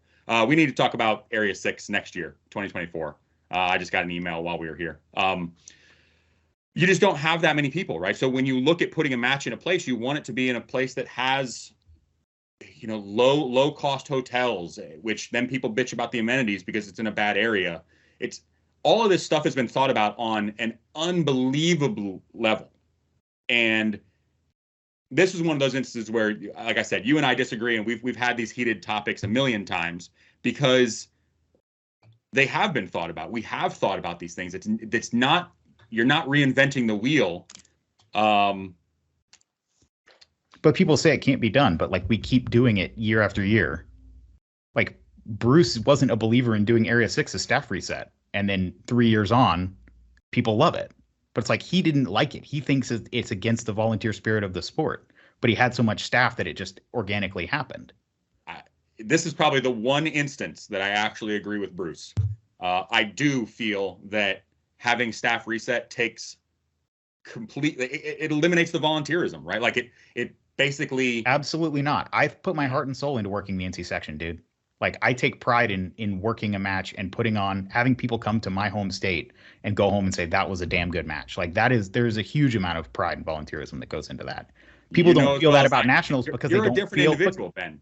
You're a different individual. You care about giving back. This is North Carolina special, Area 6 special, Ben special. We agree on a lot of stuff. You do care. That's why we've been able to have these conversations. But not everybody is like that. And the more that we get away from the volunteer culture in USPSA, the more pay for play we're going to have. And people are just going to stop showing up to help local matches. And if that happens, the game goes away. I care more about the local level than the national level.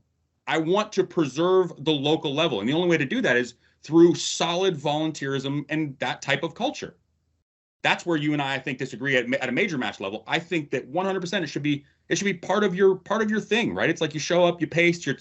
I get bored sitting there. I hate staff reset. That's not I don't like it. You say everybody loves it. I'll gladly raise my hand and say I don't like shooting staff reset. I've worked staff reset matches.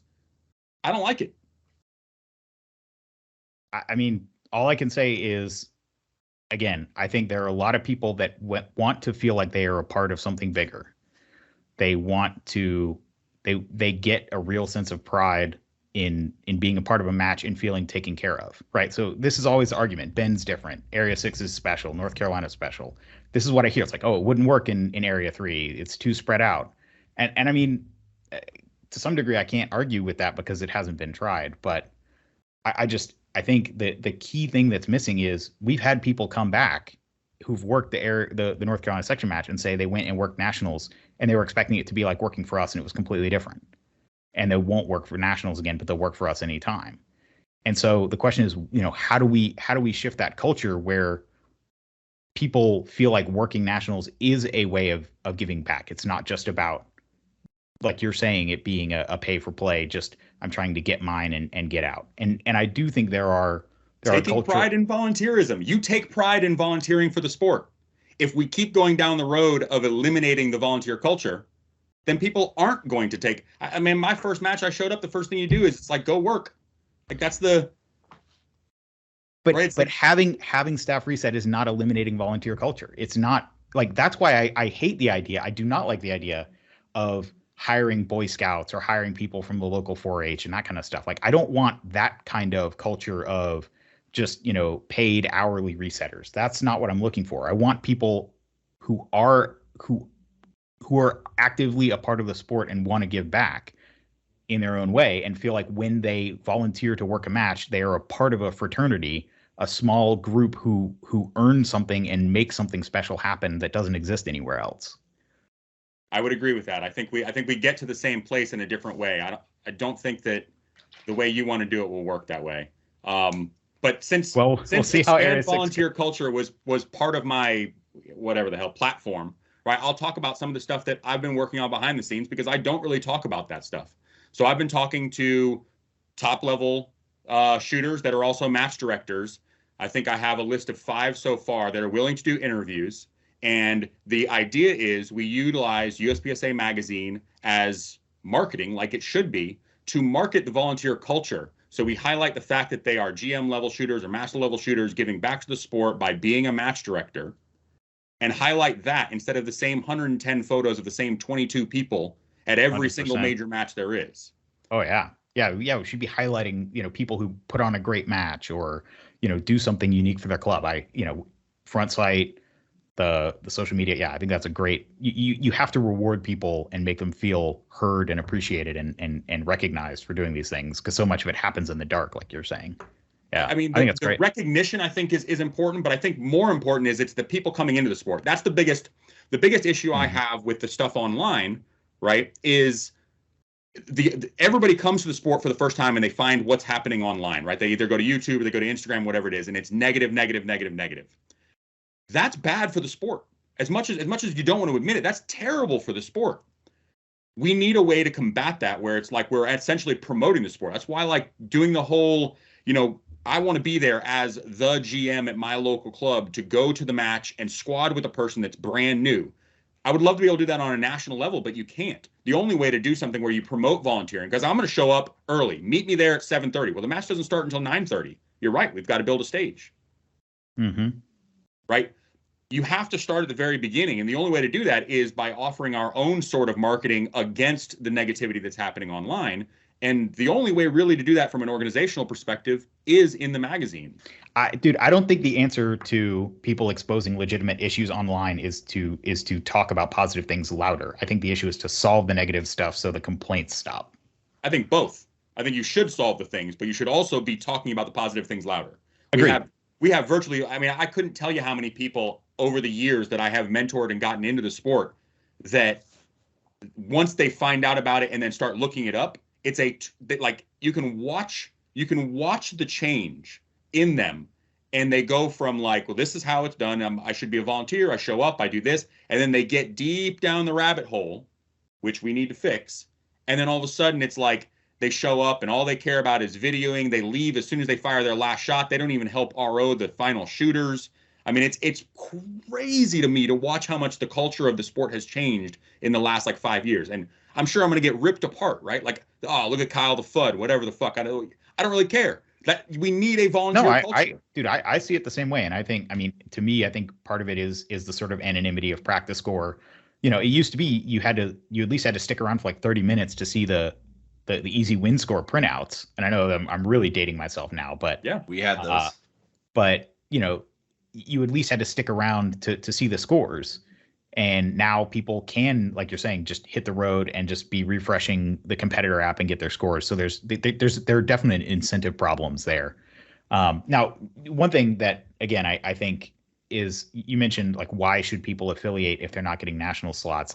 To me, that if that's how affiliates look at their affiliation fees, then USPSA is doing a terrible job, because there should be other things than affiliate fees. If nothing else, having the USPSA brand should bring in people who are willing to pay for something because they know it's going to be a consistent product. It should be, I think, as a match director, it's also nice to have a higher authority to appeal to, right? It's if some guy does something stupid with his gun and it's just Joe Bob's tactical shoot. Well, it's like, well, Joe Bob, can't you just cut me a break? And it's like, well, yeah, I guess I could.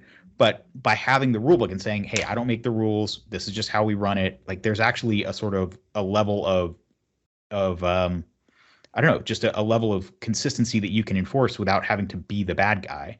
And I think all of those things are what clubs should be getting for their affiliate fees. Your average club is going to get 1, 2, maybe 3 slots to nationals. That should not be what they work all year for.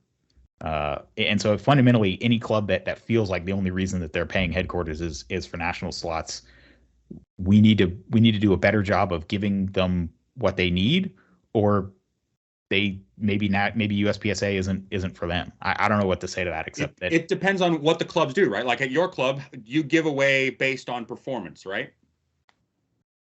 No, you give away. How do you give away your slots? What's your? It's typically the people that do the most for the match. So exactly. So if the clubs are using that as an incentive to get people to work, and we take away the incentive for people to work, we're creating this vicious cycle. But we would work without the national slots. The national slots aren't why we're working. We're working for each other. We're working because we have a core group and we all want to be there for each other. And every time we put on a great club match, we feel this sense of pride when people feel like they had a really special experience. It's that pride. Why affiliate? You can run a there are lots of outlaw matches. You can just run an outlaw match and do it for each other, right? You affiliate because it's part of something bigger. And if we take away the thing that ties you to the thing that is bigger, which is nationals, no, it's because people will drive 2 or 3 hours to shoot a Sir Walter Club match because they know it's going to be run under USPSA rules. They're not going to show up and we've had local outlaw matches where for a while there they said it was like 10 rounds only in your mags, and then they went to 140s, and now it's load them up, whatever you want, and it changes. That's what the USPSA brand is. When you get in your car and you drive 45 minutes or an hour, that you're going to shoot a consistent set of rules, and it's not going to be changed on you You're not going to have some gotcha played on you. And to me, that's what USPSA should be there for. And then as a match director, you increase your attendance because people are willing to travel further for a standardized rule set. I would agree with that because I am one of those people, but I don't think it is the sole reason, right? I won't shoot 3-gun in my area because it's the match director making the rules. I want a concrete rule book that I can go and reference. Yeah, I think that's a place USPSA definitely. I mean, this is a whole other topic, but I think having a standardized multi-gun rule book that's actually run at the club level, I think is definitely something we should be working on. Joel, when you started this, did you think that this would be the hottest topic that we would argue about? No, this is good. You never know. I want to talk about earlier, Kyle, you made the mention about, lacking younger people working the match. What do you think the fix is for that? Because, I mean, all right, let's be real. Yes, I mean, time off is an issue. I'll argue people do take time off for what's important to them, but maybe officiating a match is or isn't important to them. Because, I mean, I'll talk a little bit crazy. All the old people are just getting older. I'll tell a story I probably shouldn't tell. I watched one of my friends get DQ'd over the weekend. It was not a DQ. Anyone else watching it for sure was not. Looked at the video. He definitely did not break 180. But the RO, I don't think he did it maliciously. I think, again, I'm talking crazy. I don't think he was capable of seeing the speed at which it was happening. I think the competitor was at a much higher level than he's used to seeing. He's not an avid competitor. He's a volunteer, and he didn't know any better. He made what he thought was the right call, but it was happening too fast for him to see what was happening. So I'm like, how do you fix that? I don't know the whole scenario there, but as an RM, right, there are multiple steps in place that I always, and anybody who's ever been on that end of the spectrum at a match from me knows the level that I go to make sure that you stay in the match. So sure, and I don't even mean dealing with that specific situation, but I guess my argument is that we need to have newer ROs, younger ROs, fresh blood, so to speak. So I'm sorry, I talked around, but my question is really, how do we get the young people into being an RO? That's a really good question, right? Because is it time? Is it money? Maybe. Is it the culture that they see in the circles and spheres that they follow on Instagram? Maybe. Right? Like, we don't really know this stuff. I couldn't tell you without asking a bunch of people that I don't know. Right? How do we do that? Do we do a survey and ask, what is the one thing preventing you from becoming an RO and helping at your local match? What is, ask the right questions. We've got a survey system for it. We should be using it. You don't want to overload people with questions, but at the same time, I think there are some really important ones that we should be asking, not how many times are we going to ask, how many rounds do you want in a production magazine? But I mean, so here's an idea, right? So like, what if nationals staff sign up instead of being, hey, here's a web form, fill it out, let us know. What if national staff sign up was every level 2 match director got an email and said, hey, we're looking for people to work nationals who really hit it out of the park for you at your level 2 match, like recommend us people. I'd be okay with that. You know what I mean? And currently, the way that it is, I think is actually a little bit broken. And Troy probably won't like that, but I think that right now it's solely on Troy's discretion, right? So if he's never worked with you at a match, and he doesn't know how you handle yourself and how you conduct yourself, he has to go then ask people, just like I do, right? Like if I have new staff members, I ask, hey, do you have any references? But I think that it should be a recommendation instead of a sole power authority that gets to determine who works the match and who doesn't. And again, it's still he's picking through the folks that go out of their way to like fill out the form and sign up. Like this is something that we've done it at North Carolina. Is like we'll actually go to people who did a good job in a previous year, and we notice they haven't signed up to work or shoot the match, and we'll just shoot them an email and say, hey, I noticed you're not signed up. Is like, would you be willing to work for us again? We really like you because you feel so anonymous sometimes. But when you get that email personally inviting you, saying, hey, you were isolated, you were pointed out as someone worth, like, I'm much more likely to say yes to a request like that.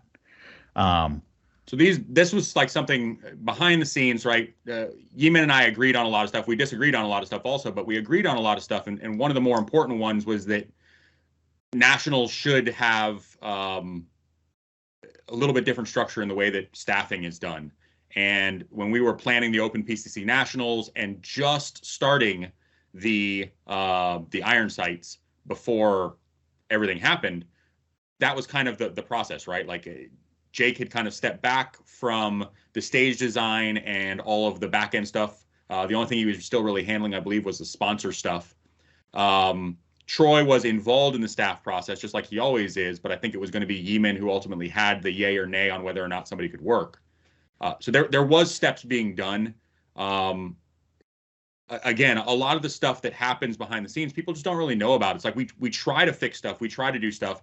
Sometimes things happen, like in the case with Yeeman getting kiboshed, right? That ruin all the progress that we were working on. The reason why Yeeman and I were so heavily aligned in making things happen is because he saw my vision in fixing the committees. So I stood 100% behind him.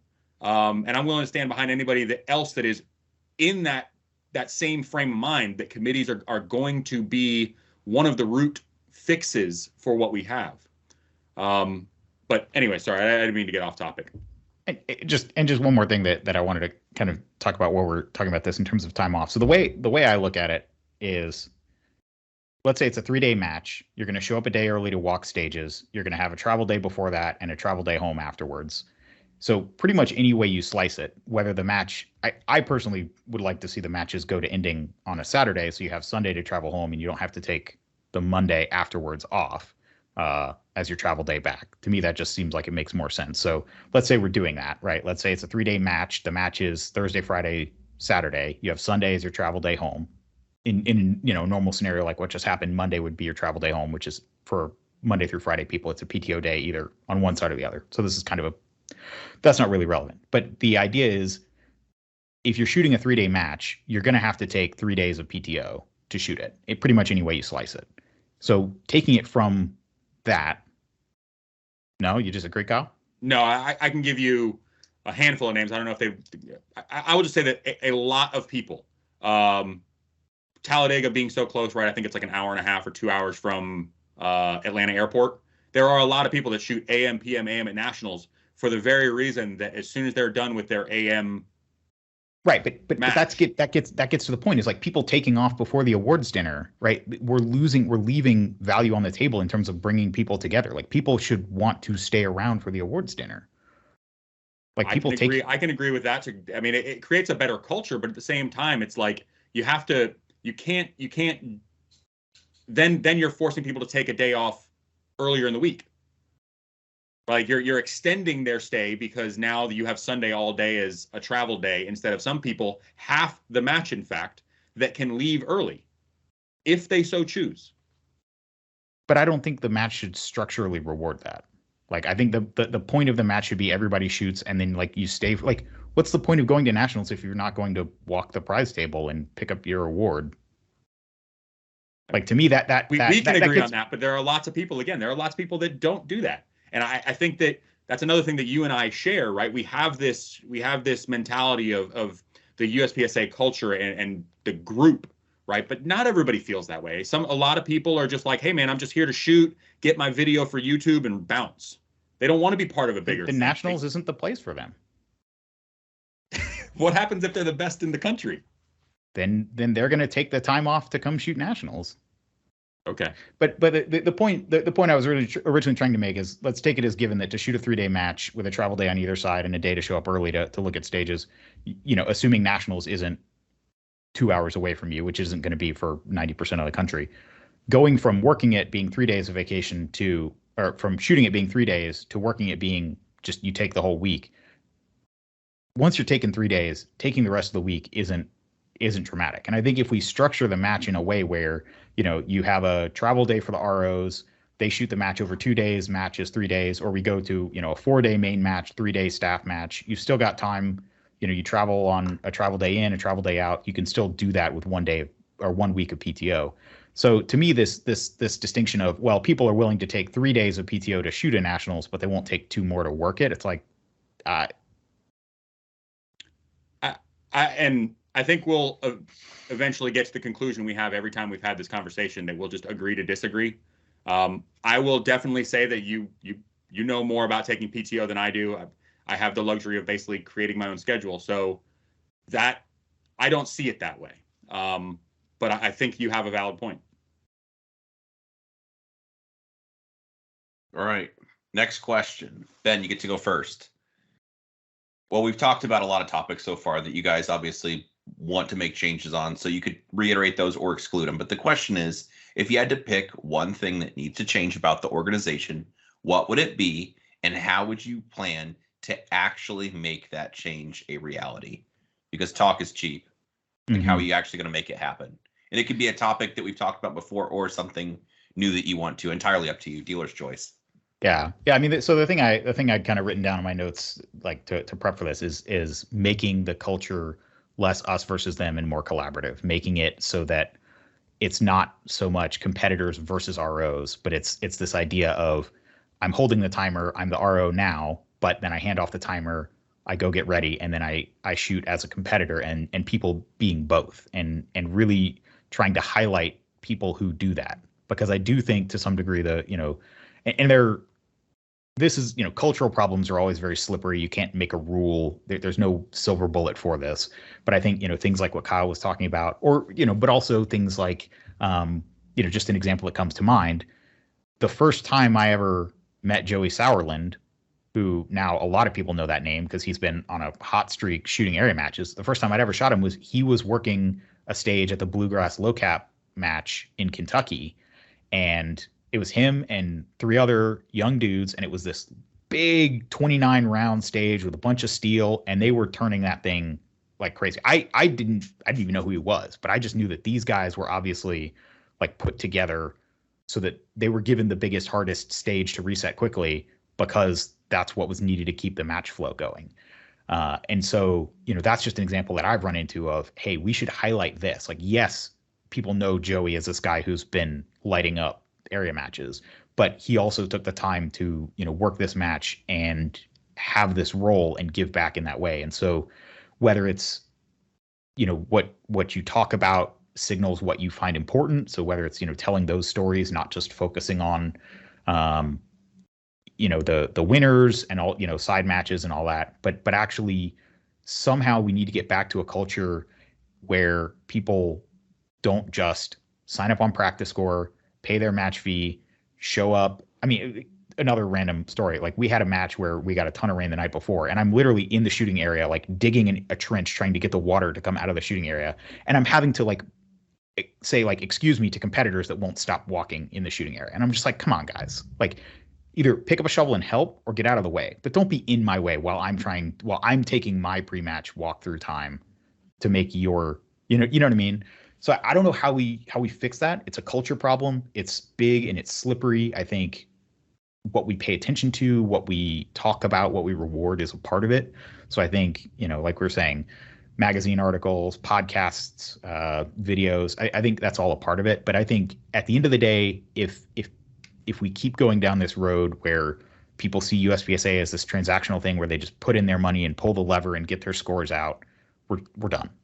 It has to be something where, if you've been in the sport for 2 or 3 years and you don't run the timer at your club match, like, okay, maybe actually taking the RO class is a bit of a burden. Maybe we can work on that. But if you don't even help out, like setting up stages, and you're the guy that jets, like, if you culturally, we need to reject that. We need to say, hey man, that's not cool. Like, and have some, again, it's a cultural issue, but we need this expectation that if you're investing significant time into the sport as a competitor, you also need to be paying your dues in some way, whether it's showing up for a setup day, whether it's designing stages, whether it's running the timer. I mean, at the very least, running the timer in the tablet. Like, everybody can do that with some basic, at a club level, with some basic coaching. And I've even heard, I feel like maybe I'm more sensitive to it now, but I feel like I'm hearing more and more this idea that, oh, I can't take the timer at a club match because I'm not an RO. And that's just not true.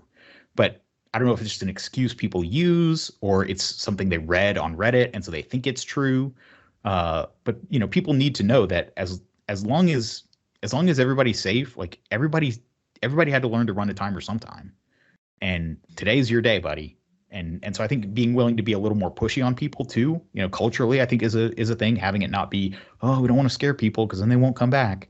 It's like, hey, if someone's just going to pay their match fee and not run the timer, not help with teardown, like they can keep it. If they don't come back, good riddance. Like we don't want those people. We need to keep that spirit of it's not just about paying your money, it's about giving back.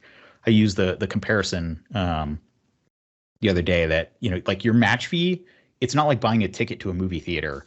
It's like paying your share of the gas on a road trip, right? Like the guy who's driving is doing a lot of the work, and like, yeah, you're paying, but you're all in this together. Like you're collaborating. You're not paying for a ticket on an airline. Like you're in this together. Yes, you're paying some money, but you also pay with your time. You need to. It's a good metaphor. Kyle, you were not using your poker face. I saw a lot of smirking and smiling over there. What do you got for a feedback? I mean, full send on Ben now. You can tell him how wrong he is. I mean, I've been retired for 8 years, man. I don't have to have a poker face anymore. I just couldn't help but tease you. I saw you smirking, so I thought you had something up your sleeve. I was mostly smirking because the conversation based on nationals where it's like, show up, pay, shoot, have staff reset, do all this stuff, and then one sentence later is, but we really want you to be part of your local culture. And it's like it's tough to have both, right? Like you have to start at the top. We gotta have a cultural push where people feel like they are supposed to be the volunteers that they should be.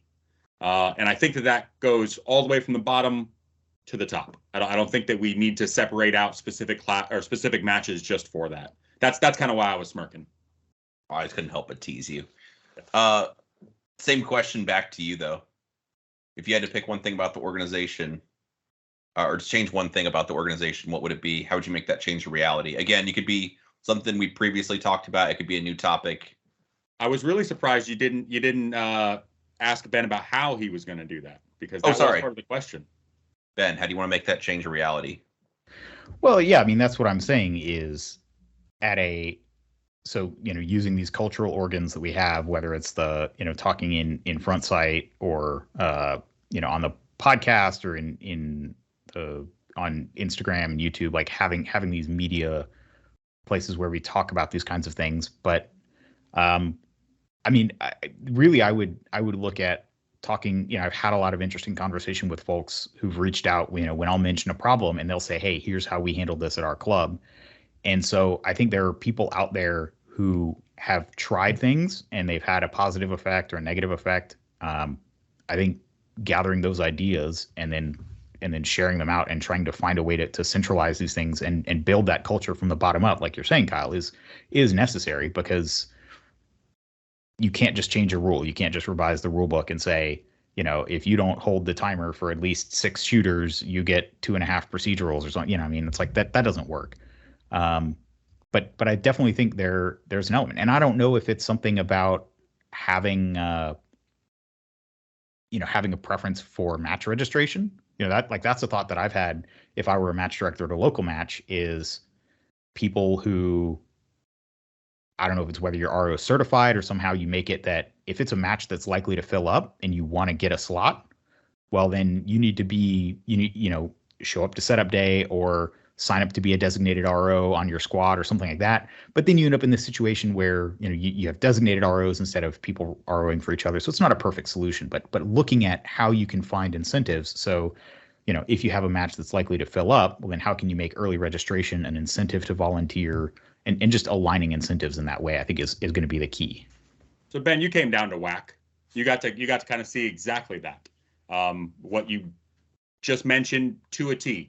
We have early registration for people that sign up, and me, who never signs up. I just show up last minute every single time, but I'm always there at like 2:30 to build a stage or two, so I always get in the match.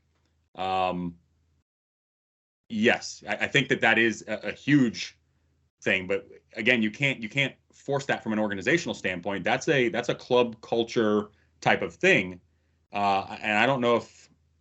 It would be nice if there was a centralized location for all of this stuff to happen. But I think we've got bigger fish to fry currently, personally. I mean, I think local clubs are struggling, and they need, like, we need to figure out how to get them the help they need to keep operating as soon as possible. I think every month that things go on, clubs, especially with everything that's been going on with USPSA, with dues going on, the reason to maybe go outlaw, go hit factor, go PCSL, the case is growing. And I think every month that USPSA doesn't address this and do what they can.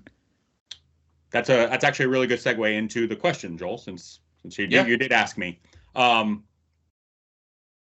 To Ben's point, right? What do we do for clubs? If you were at the in-person member meeting at Carry Optics Nationals, which there were not very many people there, like maybe 25, I stood up and we talked about something that had been brought up in the in-person in-person board meeting in January. They were supposed to be working on a new club and club guidebook, essentially. This was to be handled by the employees of the organization, who are already extremely overworked, and they're never going to get to it. So I brought up the perfect segment or segue into what I would personally change about the organization, which is the committees. I brought up in that meeting that we should form a committee of the 5 or so best match directors in the country to take the data that we've been gathering over the last couple of years and put out the book.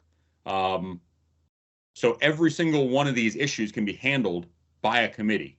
And that's kind of where I go back to, is what would be my one thing I would change about the organization? It would be our committee structure and utilizing experts to be able to get the work done, and then make sure that those reports that are presented to the board are public knowledge so that we can see which board members vote for or against them. And I think that's important. When you say put out the book, do you mean like this is the guide to running a successful match kind of a thing? Or would that be for more than just being a match director, or where would you take that?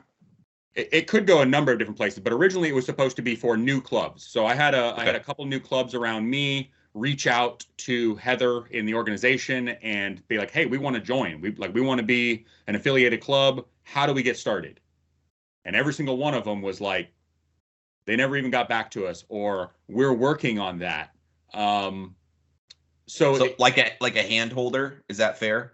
It does. I mean, it could be actually like a mentor. Like on that committee, you could have a singular person who says, you know what, I'll take this one, kind of like a server at a restaurant, right? Like a new club reaches out and says, hey man, I'd love to be a USPSA affiliated club. How do I get started?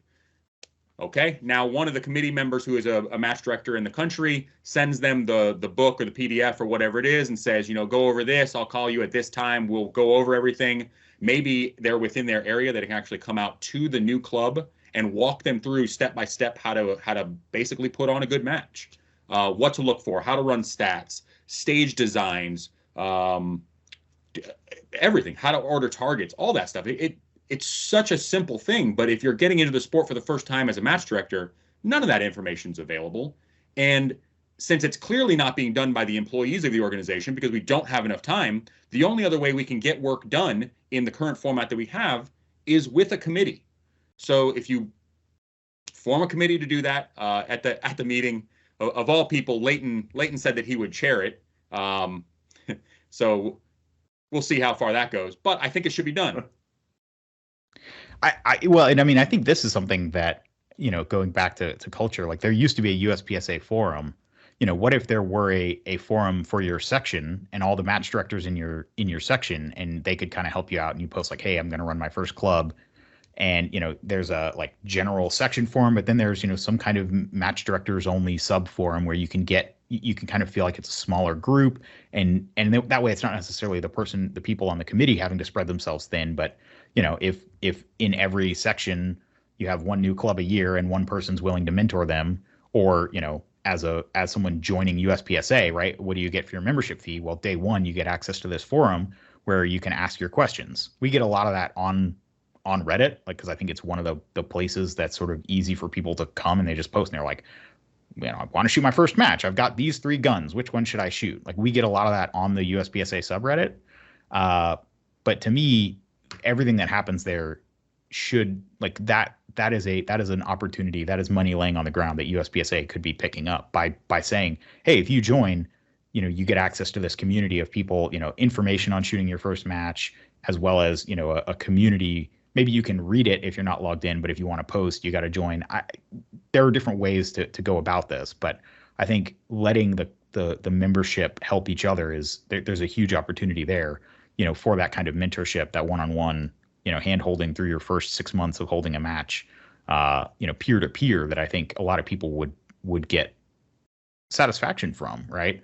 We've seen it here. We had a new club start up 9 months ago or so, and the match director, Justin Smith from Pitt County, went over and he's been helping, them and get their tablets all set up, and that kind of one-on-one mentorship, grassroots level, that wasn't even something coordinated by Stephanie, I think was very healthy. And so figuring out how we can use technology to scale that, I think would be a huge opportunity for USPSA, so that, oh yeah, you could start running outlaw matches, or you could affiliate with USPSA, and for your affiliation fee, you also get access to this network of experts who can answer your questions.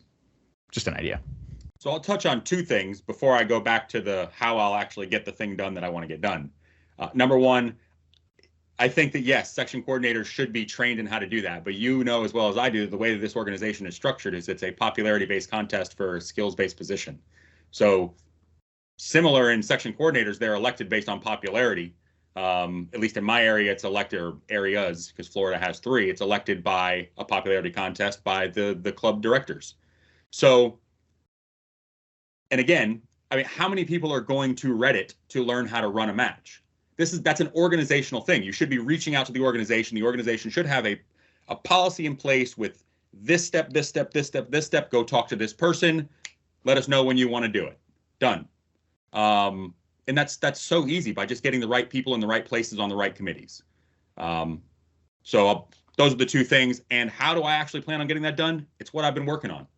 I don't do a lot of stuff in the public light because I just don't really care what people think of me doing it. I'd rather just get the job done so that it fixes the problem and then move on. So I've been essentially working on the committee issue for about a year now. When Yeeman first came into office, or was coming into office, him and I were talking back then about what I found to be the major issue, and it was the committee. So that when we went into the January in-person board meeting, we had a policy written on how to restructure the committees. It was ultimately kiboshed by Sherwin, who, in my opinion, misread the bylaws. But if I was able to talk in that committee, I would have been, or in that meeting, I would have been able to basically offer a rebuttal and an argument as to why it should be done that way. But the way that our in-person meetings are structured like that is, if you want to talk, you have to present it to the president. You have to have an allotted time. It has to be part of the agenda instead of just being part of the meeting. So I think that we should have meetings where the membership is allowed to talk without a special permission or whatever it is. But at the end of the day, I believe that the committees are the way to fix things, and I don't really have anything as far as actually planning to make it happen because I'm doing it right now. All right, I like it. Next question. We're getting near the end of this. This has been good. All right, Kyle, you're up on this one first. How do you feel about the rule set? What changes, if any, do you feel we need to make? You can talk about equipment, division, how often you think we should change rules. I mean, you take it any direction you want to. I'll say that I am not an expert when it comes to the division stuff, right? Like I care about open. That's the division that I shoot. I like going fast. So I defer all of the questions in all of the divisions that I don't necessarily have a vested interest in to the people that do really care about them. And I just take their guidance and try to utilize that instead of me trying to impart what I think in their division, essentially. From the rules itself, since you brought up one from this weekend, right? As an RM and having to deal with the hardest part about being an RM is not necessarily, knowing the rules or, dealing with the people or anything like that. It's the fact that you only have so many tools available at your disposal. Mm-hmm. And I think that one of the tools, I don't know if my scenario would allow it to work, but one of the tools I would love to see is video evidence being used in arbitration, but only arbitration. Shouldn't even go to the RM. It should just go straight to arbitration. If they want to arbitrate, here's your form, pay your money. It goes to arbitration. The arbitration committee collects the evidence. The evidence should include video. However, I don't think that it should be for 180s and stuff like that. Like that's a tough one. I've seen, I've called, I've been a part of way too many of those. I think that's the RM's job, is to properly decipher whether that's pulling the ROs separately so that they don't feel pressured to answer a certain way and asking them the same questions. It's the RM's job to make sure that it is without a shadow of a doubt that they broke the rule that landed them a DQ. And that could just be better RM training. I tend to think about the RM stuff a little bit differently. If you've ever seen like my video on what happened at Nationals where a competitor AD'd into the ground 10 feet and a quarter inch in front of him, I tend to handle that stuff a little bit differently than a lot of RMs. And that's the reason why I went into the RM role in the first place, was to kind of change the culture that I saw as a shooter that was getting better. The rules itself, I think, should include some way to utilize video evidence in arbitration, something like getting bumped to open where all 3 ROs were 100% sure that you never reloaded on a stage shooting production. Right? That's a pretty cut and dry one. If the video shows a magazine hitting the ground and you doing a reload, just because the 3 ROs didn't see it, and then your buddy goes and picks up your magazine so that the ROs don't have evidence on the ground to prove that you did a magazine change, you should not get bumped to open for that. Like and I use that example because that's happened in the past. And ultimately what happened in that scenario was the video was left open on a table and basically said, hey, why don't you play this? I'm going to walk away.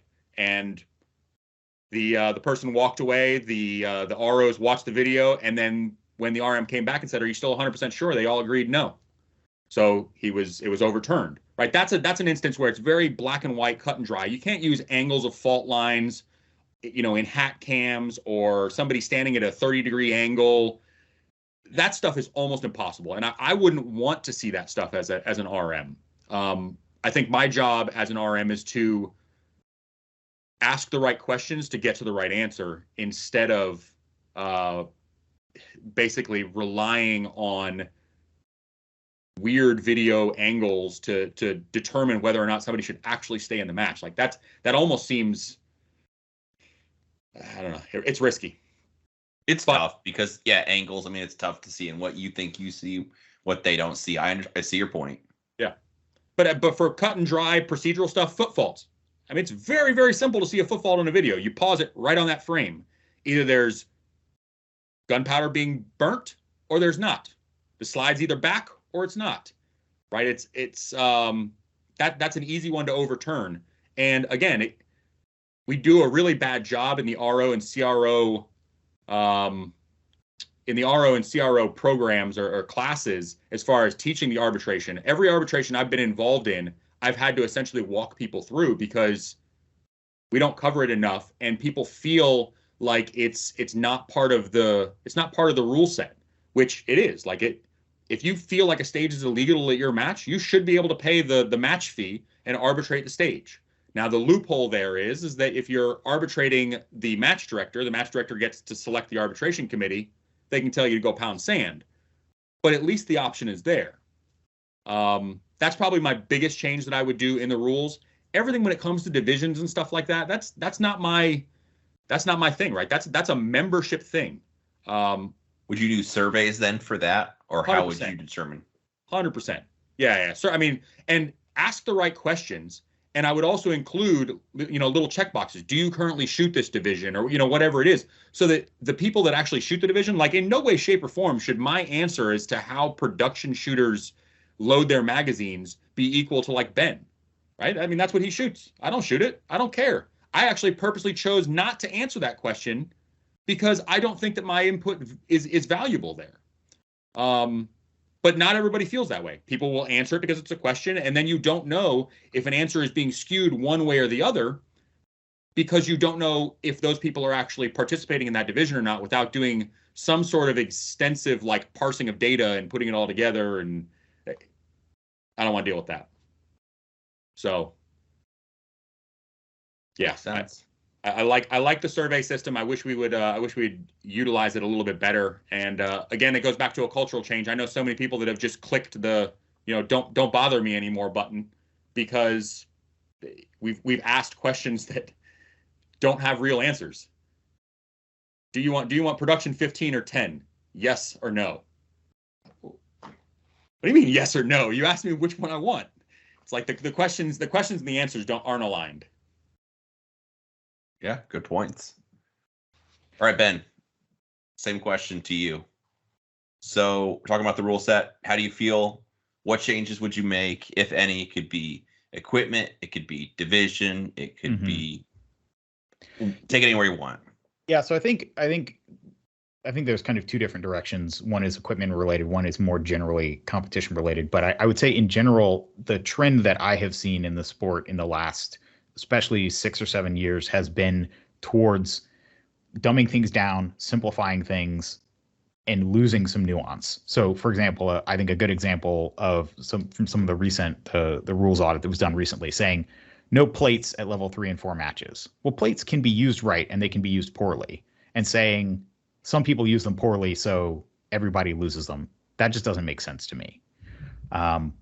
Things like there used to be a rule in USPSA where you could say on this stage, you are not allowed to leave the shooting area. Now, I'd never seen that rule used, but if you wanted to use that rule to make your stage interesting, taking that away from match directors and stage designers as a tool, I don't get that. And by the same token, this idea of not allowing video evidence, to me, anybody in the RO, CRO, Rangemaster chain that wants to look at the video evidence, I think they should be able to. The idea that we prohibit Rangemasters from using their faculties, and they can look at the video and say, yeah, I can't see anything here that, this doesn't change my mind.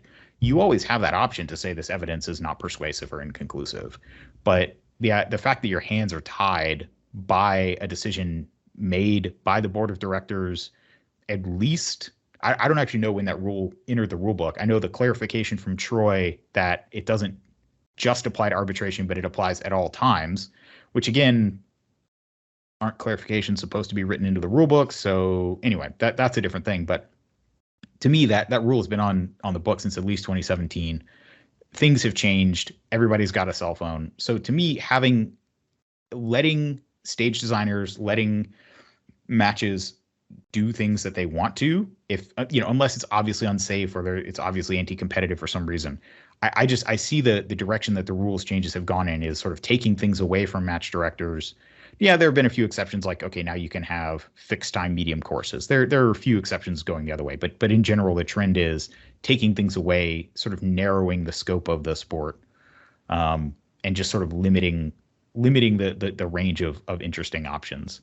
In terms of divisions, I think the goal should be to establish the underlying value of each division and then make the rules that suit that. And so, the fact that Carry Optics started out as this 10-round stock optic division, but then over time the weight limit was removed, the magazine capacity was increased. Like it has morphed into limited optics already in everything except name and magwells and all that. So, to me, having CO and limited right now, there's no point. You should just have like all the 59-ounce Shadow 2s should just start cocked and locked in limited optics, and we should go back to having a production optics division that are meaningfully distinct.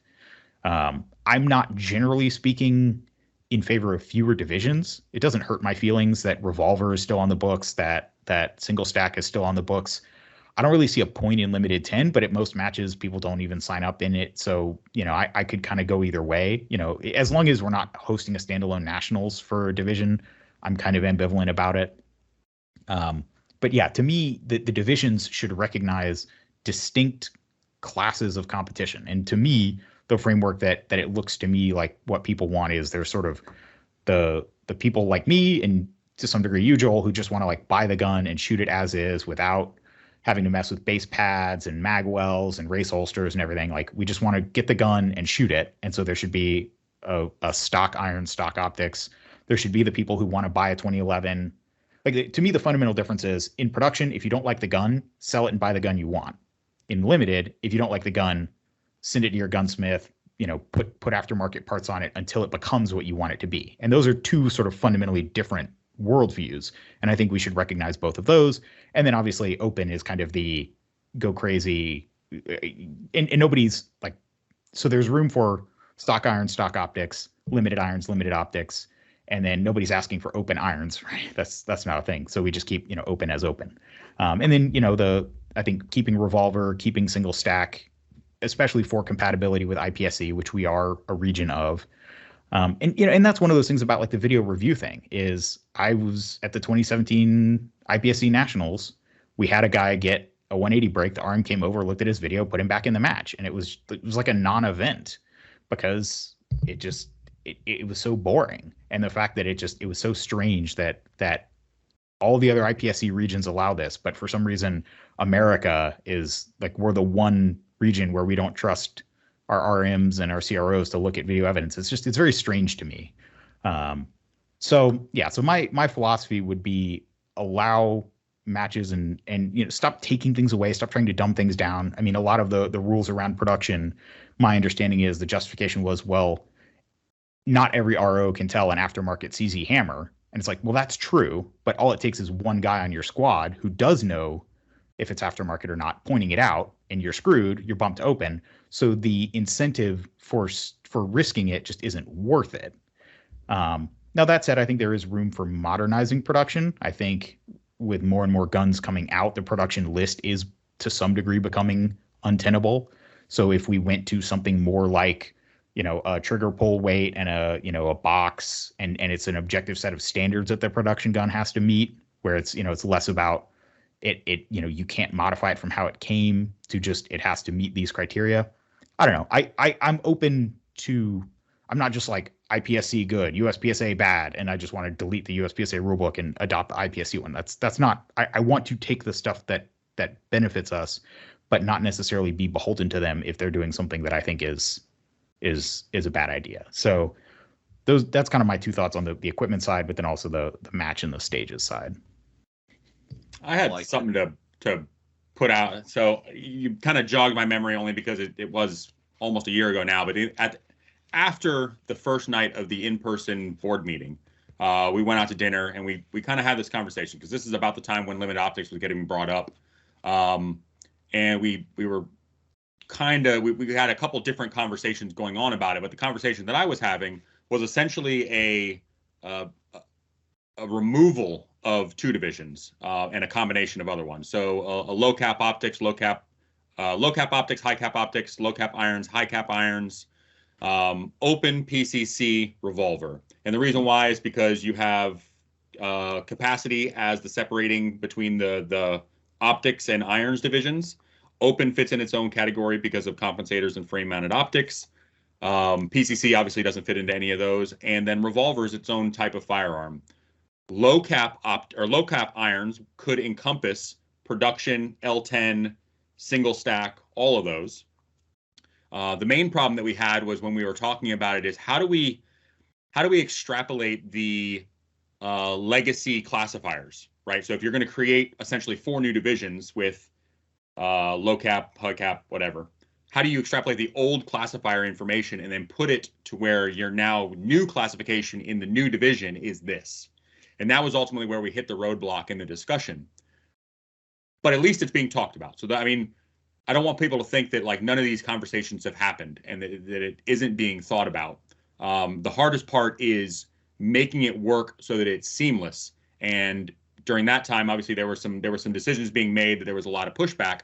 So the decisions are now just taking a lot longer and a lot more thought processes being put in, and rightfully so, because you don't want to make the wrong decision to just change divisions, if that makes sense.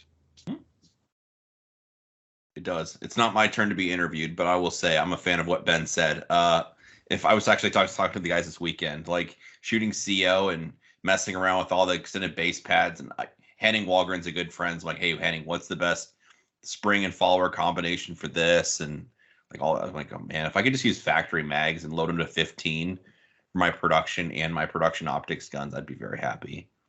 But like messing around with all the specialty magazines, I'm not a fiddly person.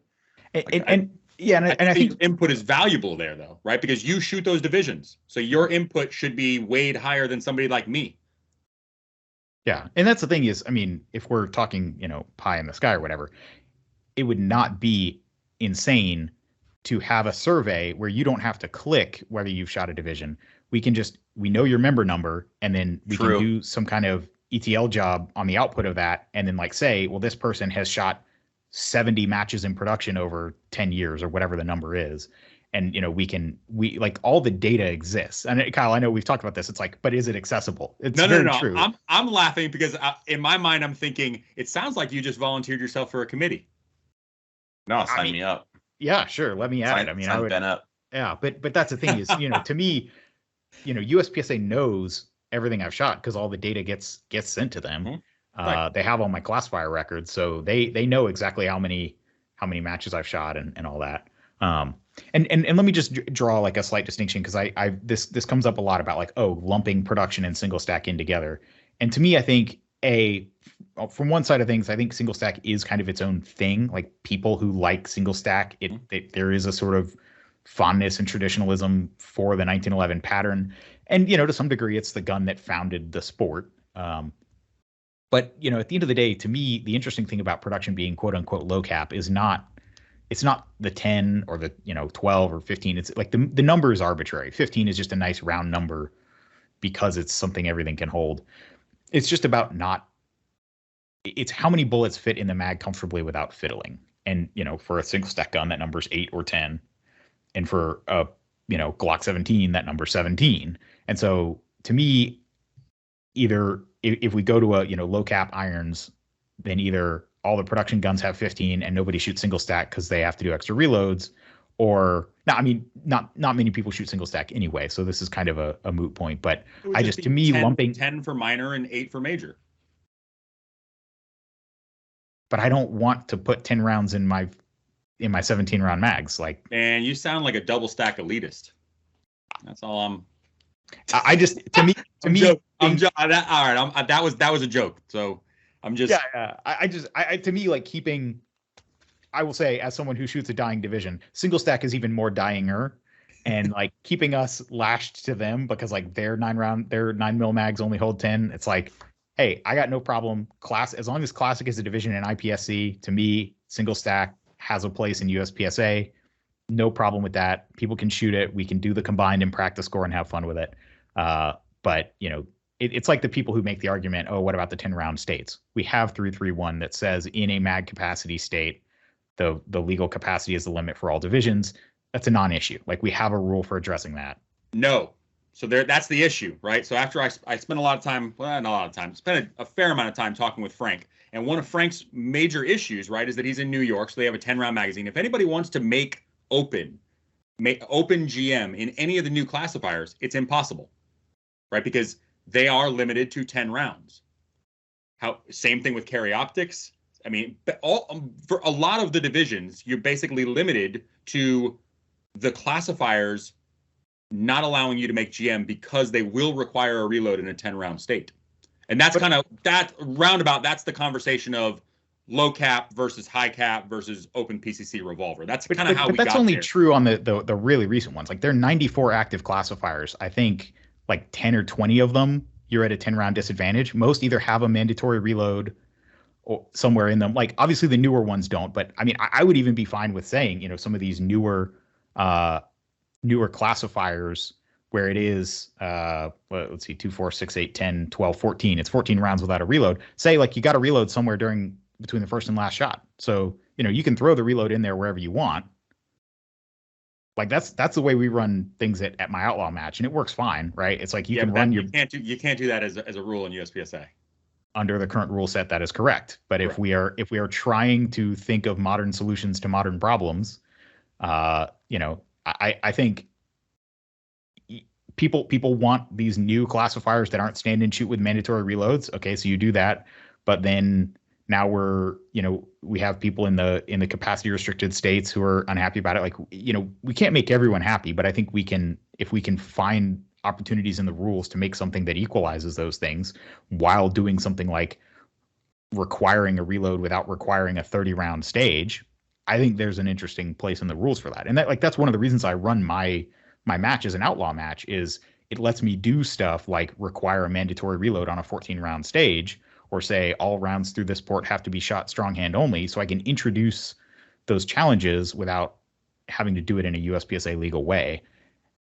Would I want that at nationals? No, but it's an interesting kind of breeding ground for these ideas that maybe we can then pull those ideas into the USPSA rule set for things like one-handed shooting, or how to make 10-round neutral classifiers. So since we're touching on classifiers, number one, if we were going to do that, you have to essentially start fresh, right? You can't go back and modify the old classifiers, because then it would basically allow an unfair advantage for the people that have already shot it. Sure. We had another topic, which this is another good conversation to have, that at least people know that is being talked about, is one of the things that I was concerned with, that a lot of people are concerned with, is like the classifier system itself, right? We have so many of the 99 series that are not only still available, that are either shot out or not shot at all, and seemingly nothing in between. It's not like you have one that is 50% percentile as far as it is shot halfway between the ones that are shot entirely too much and completely shot out, and the ones that can't be shot because they require a 50-yard bay and nobody has that in indoor range. We've talked about revamping the 99 series with something as simple as like a target change, going from USPSA to IPSC, revamping the high hit factor based on actual metrics instead of high hit factors, which, if you've ever seen classifiers shot at a lot of locals, and I have, all it takes is one person to run it incorrectly, and the high hit factor can be skewed permanently. So we need something like Jay's ELO, or not his ELO system. Who's the guy that does the competition shooting analytics? Yeah, that one. Mm-hmm. So we need his stuff, right? Which I think would be really, really good, again, to have a committee, like a classifier committee, where we have an analytical approach to how we actually get to a high hit factor, not the way that we currently do it. 100%. I think it's broken. Yeah. I think, what do you get for your membership if you don't travel to a major match? Like, the one thing that everybody interacts with all the time is the classifier system. And I think the classifier, and people know that. And so people don't feel like it's worth paying for, but if it was done well, it totally would be.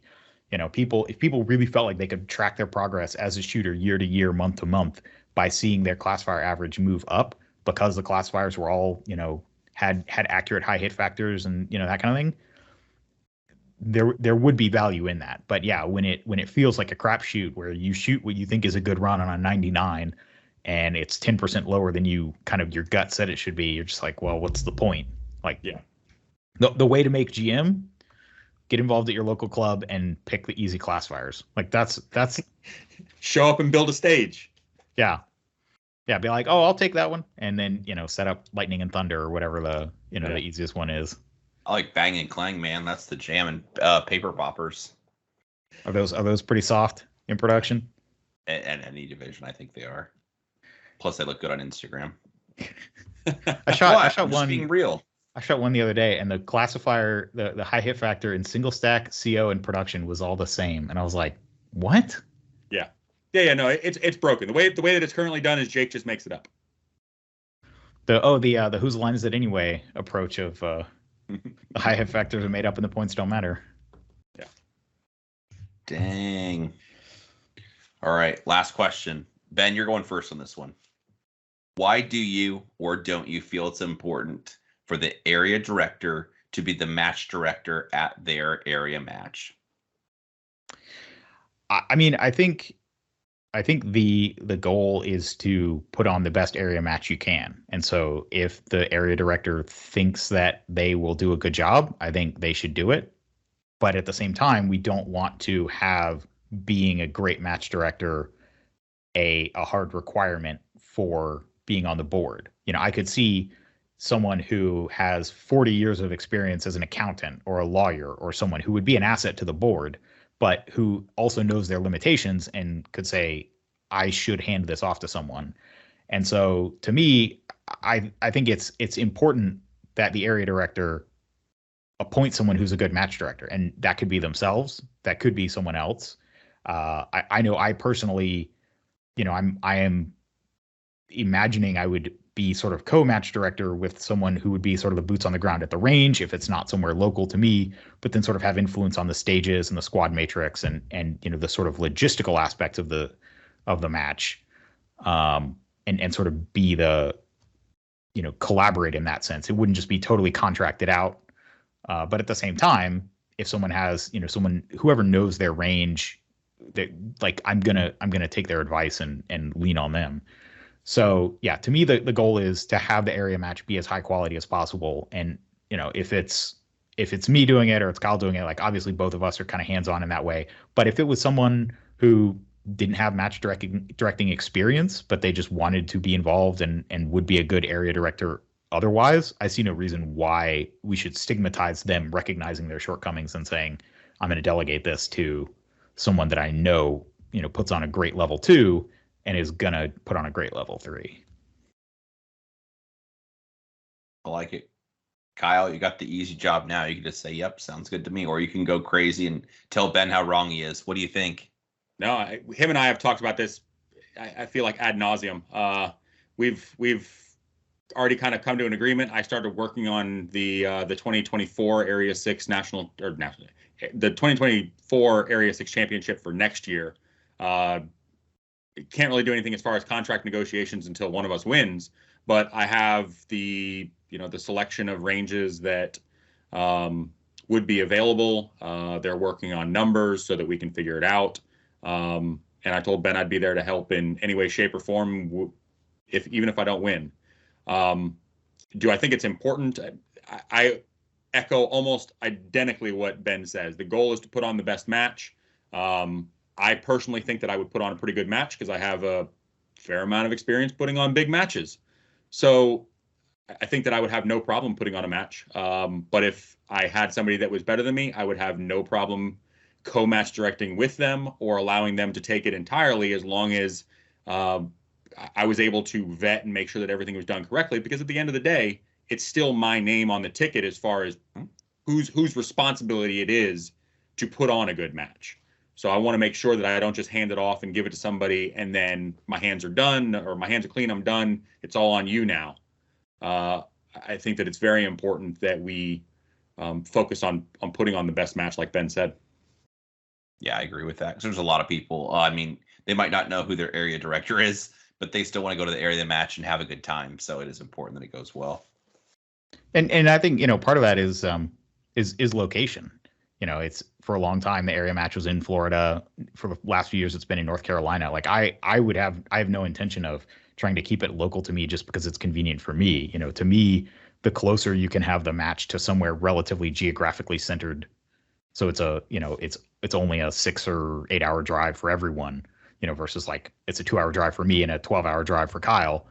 That's one of those aspects of making it the best match, like just having it geographically relatively centered to whatever degree you can, I think is one of those things. And so, it shouldn't just be at whatever the area director's home club is. Although, there are some other factors there that are kind of important, right? If you look at what you want to do, like I personally want to be able to use the Area 6 funds to be able to host NROI seminars, obviously make all that stuff public. So every dollar that gets spent gets put on a spreadsheet similar to like what Stephanie does. I think that's a really, really good thing that you guys do. And it should be, I wish it was policy where we just make all of that stuff public, because it would eliminate a lot of trust issues. But basically, set a certain amount of money aside to be able to host NROI seminars in each section. We have 9 sections in Area 6, so 9 NROI seminars annually. Part of that, from a match directing perspective, is making sure that we've got the match in a location that we're not spending so much money that we can't set aside a bunch of money, and that staff, we've got a good staff group to pull from, and that the amenities are not expensive. So if we have to put people up in a hotel, it's like Atlanta versus, Mississippi. Mississippi's probably going to be a little bit cheaper to put people in a hotel. Atlanta's probably going to be pretty expensive. So you have to take a lot of that stuff into account when you are looking at where to put a match, especially if you're planning on utilizing the funds for more than just putting on a match. Sure. No, I agree with you. Guys, this all sounds good. This is the end of my my interrogation list. Anything I didn't ask you or we didn't talk about that you want to talk about? If no, it's fine. I just want to make sure I gave you guys an opportunity to say anything you wanted to say. No, I just really want to appreciate, I really appreciate you having me on. Of course. I don't do a lot of this stuff, right? So I know that the scope that I'm viewed a lot of times is people show up, they see me at a major match, they view me as part of like the entrenched group. But ultimately, I want people to understand that I decided to go further in the sport the way that I did is because I saw a lot of things that were wrong and I want to fix them.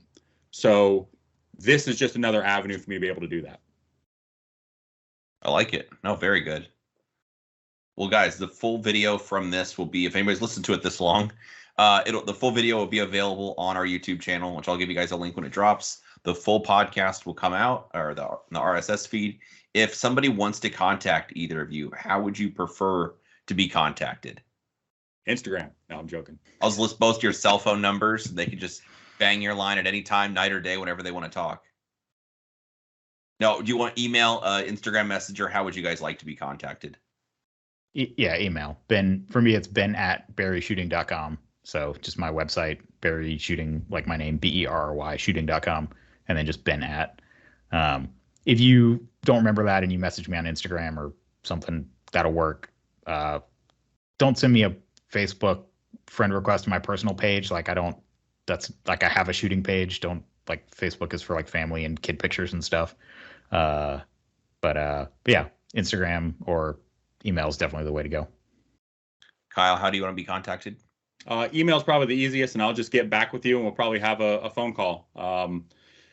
Like I said, as much as I don't agree with Bruce, that is one thing that I do agree with, is that there's a lot lost in translation via text. So I prefer to actually talk to people. I think it's a much better way of communication, and I think it does a better job of truly understanding what people want. So the email address is stevens4a6@gmail.com. It's STEPHENSFORA6@gmail.com. Perfect. Well, again, thank you guys both for your time. Really appreciate it. I think this was good. Yeah.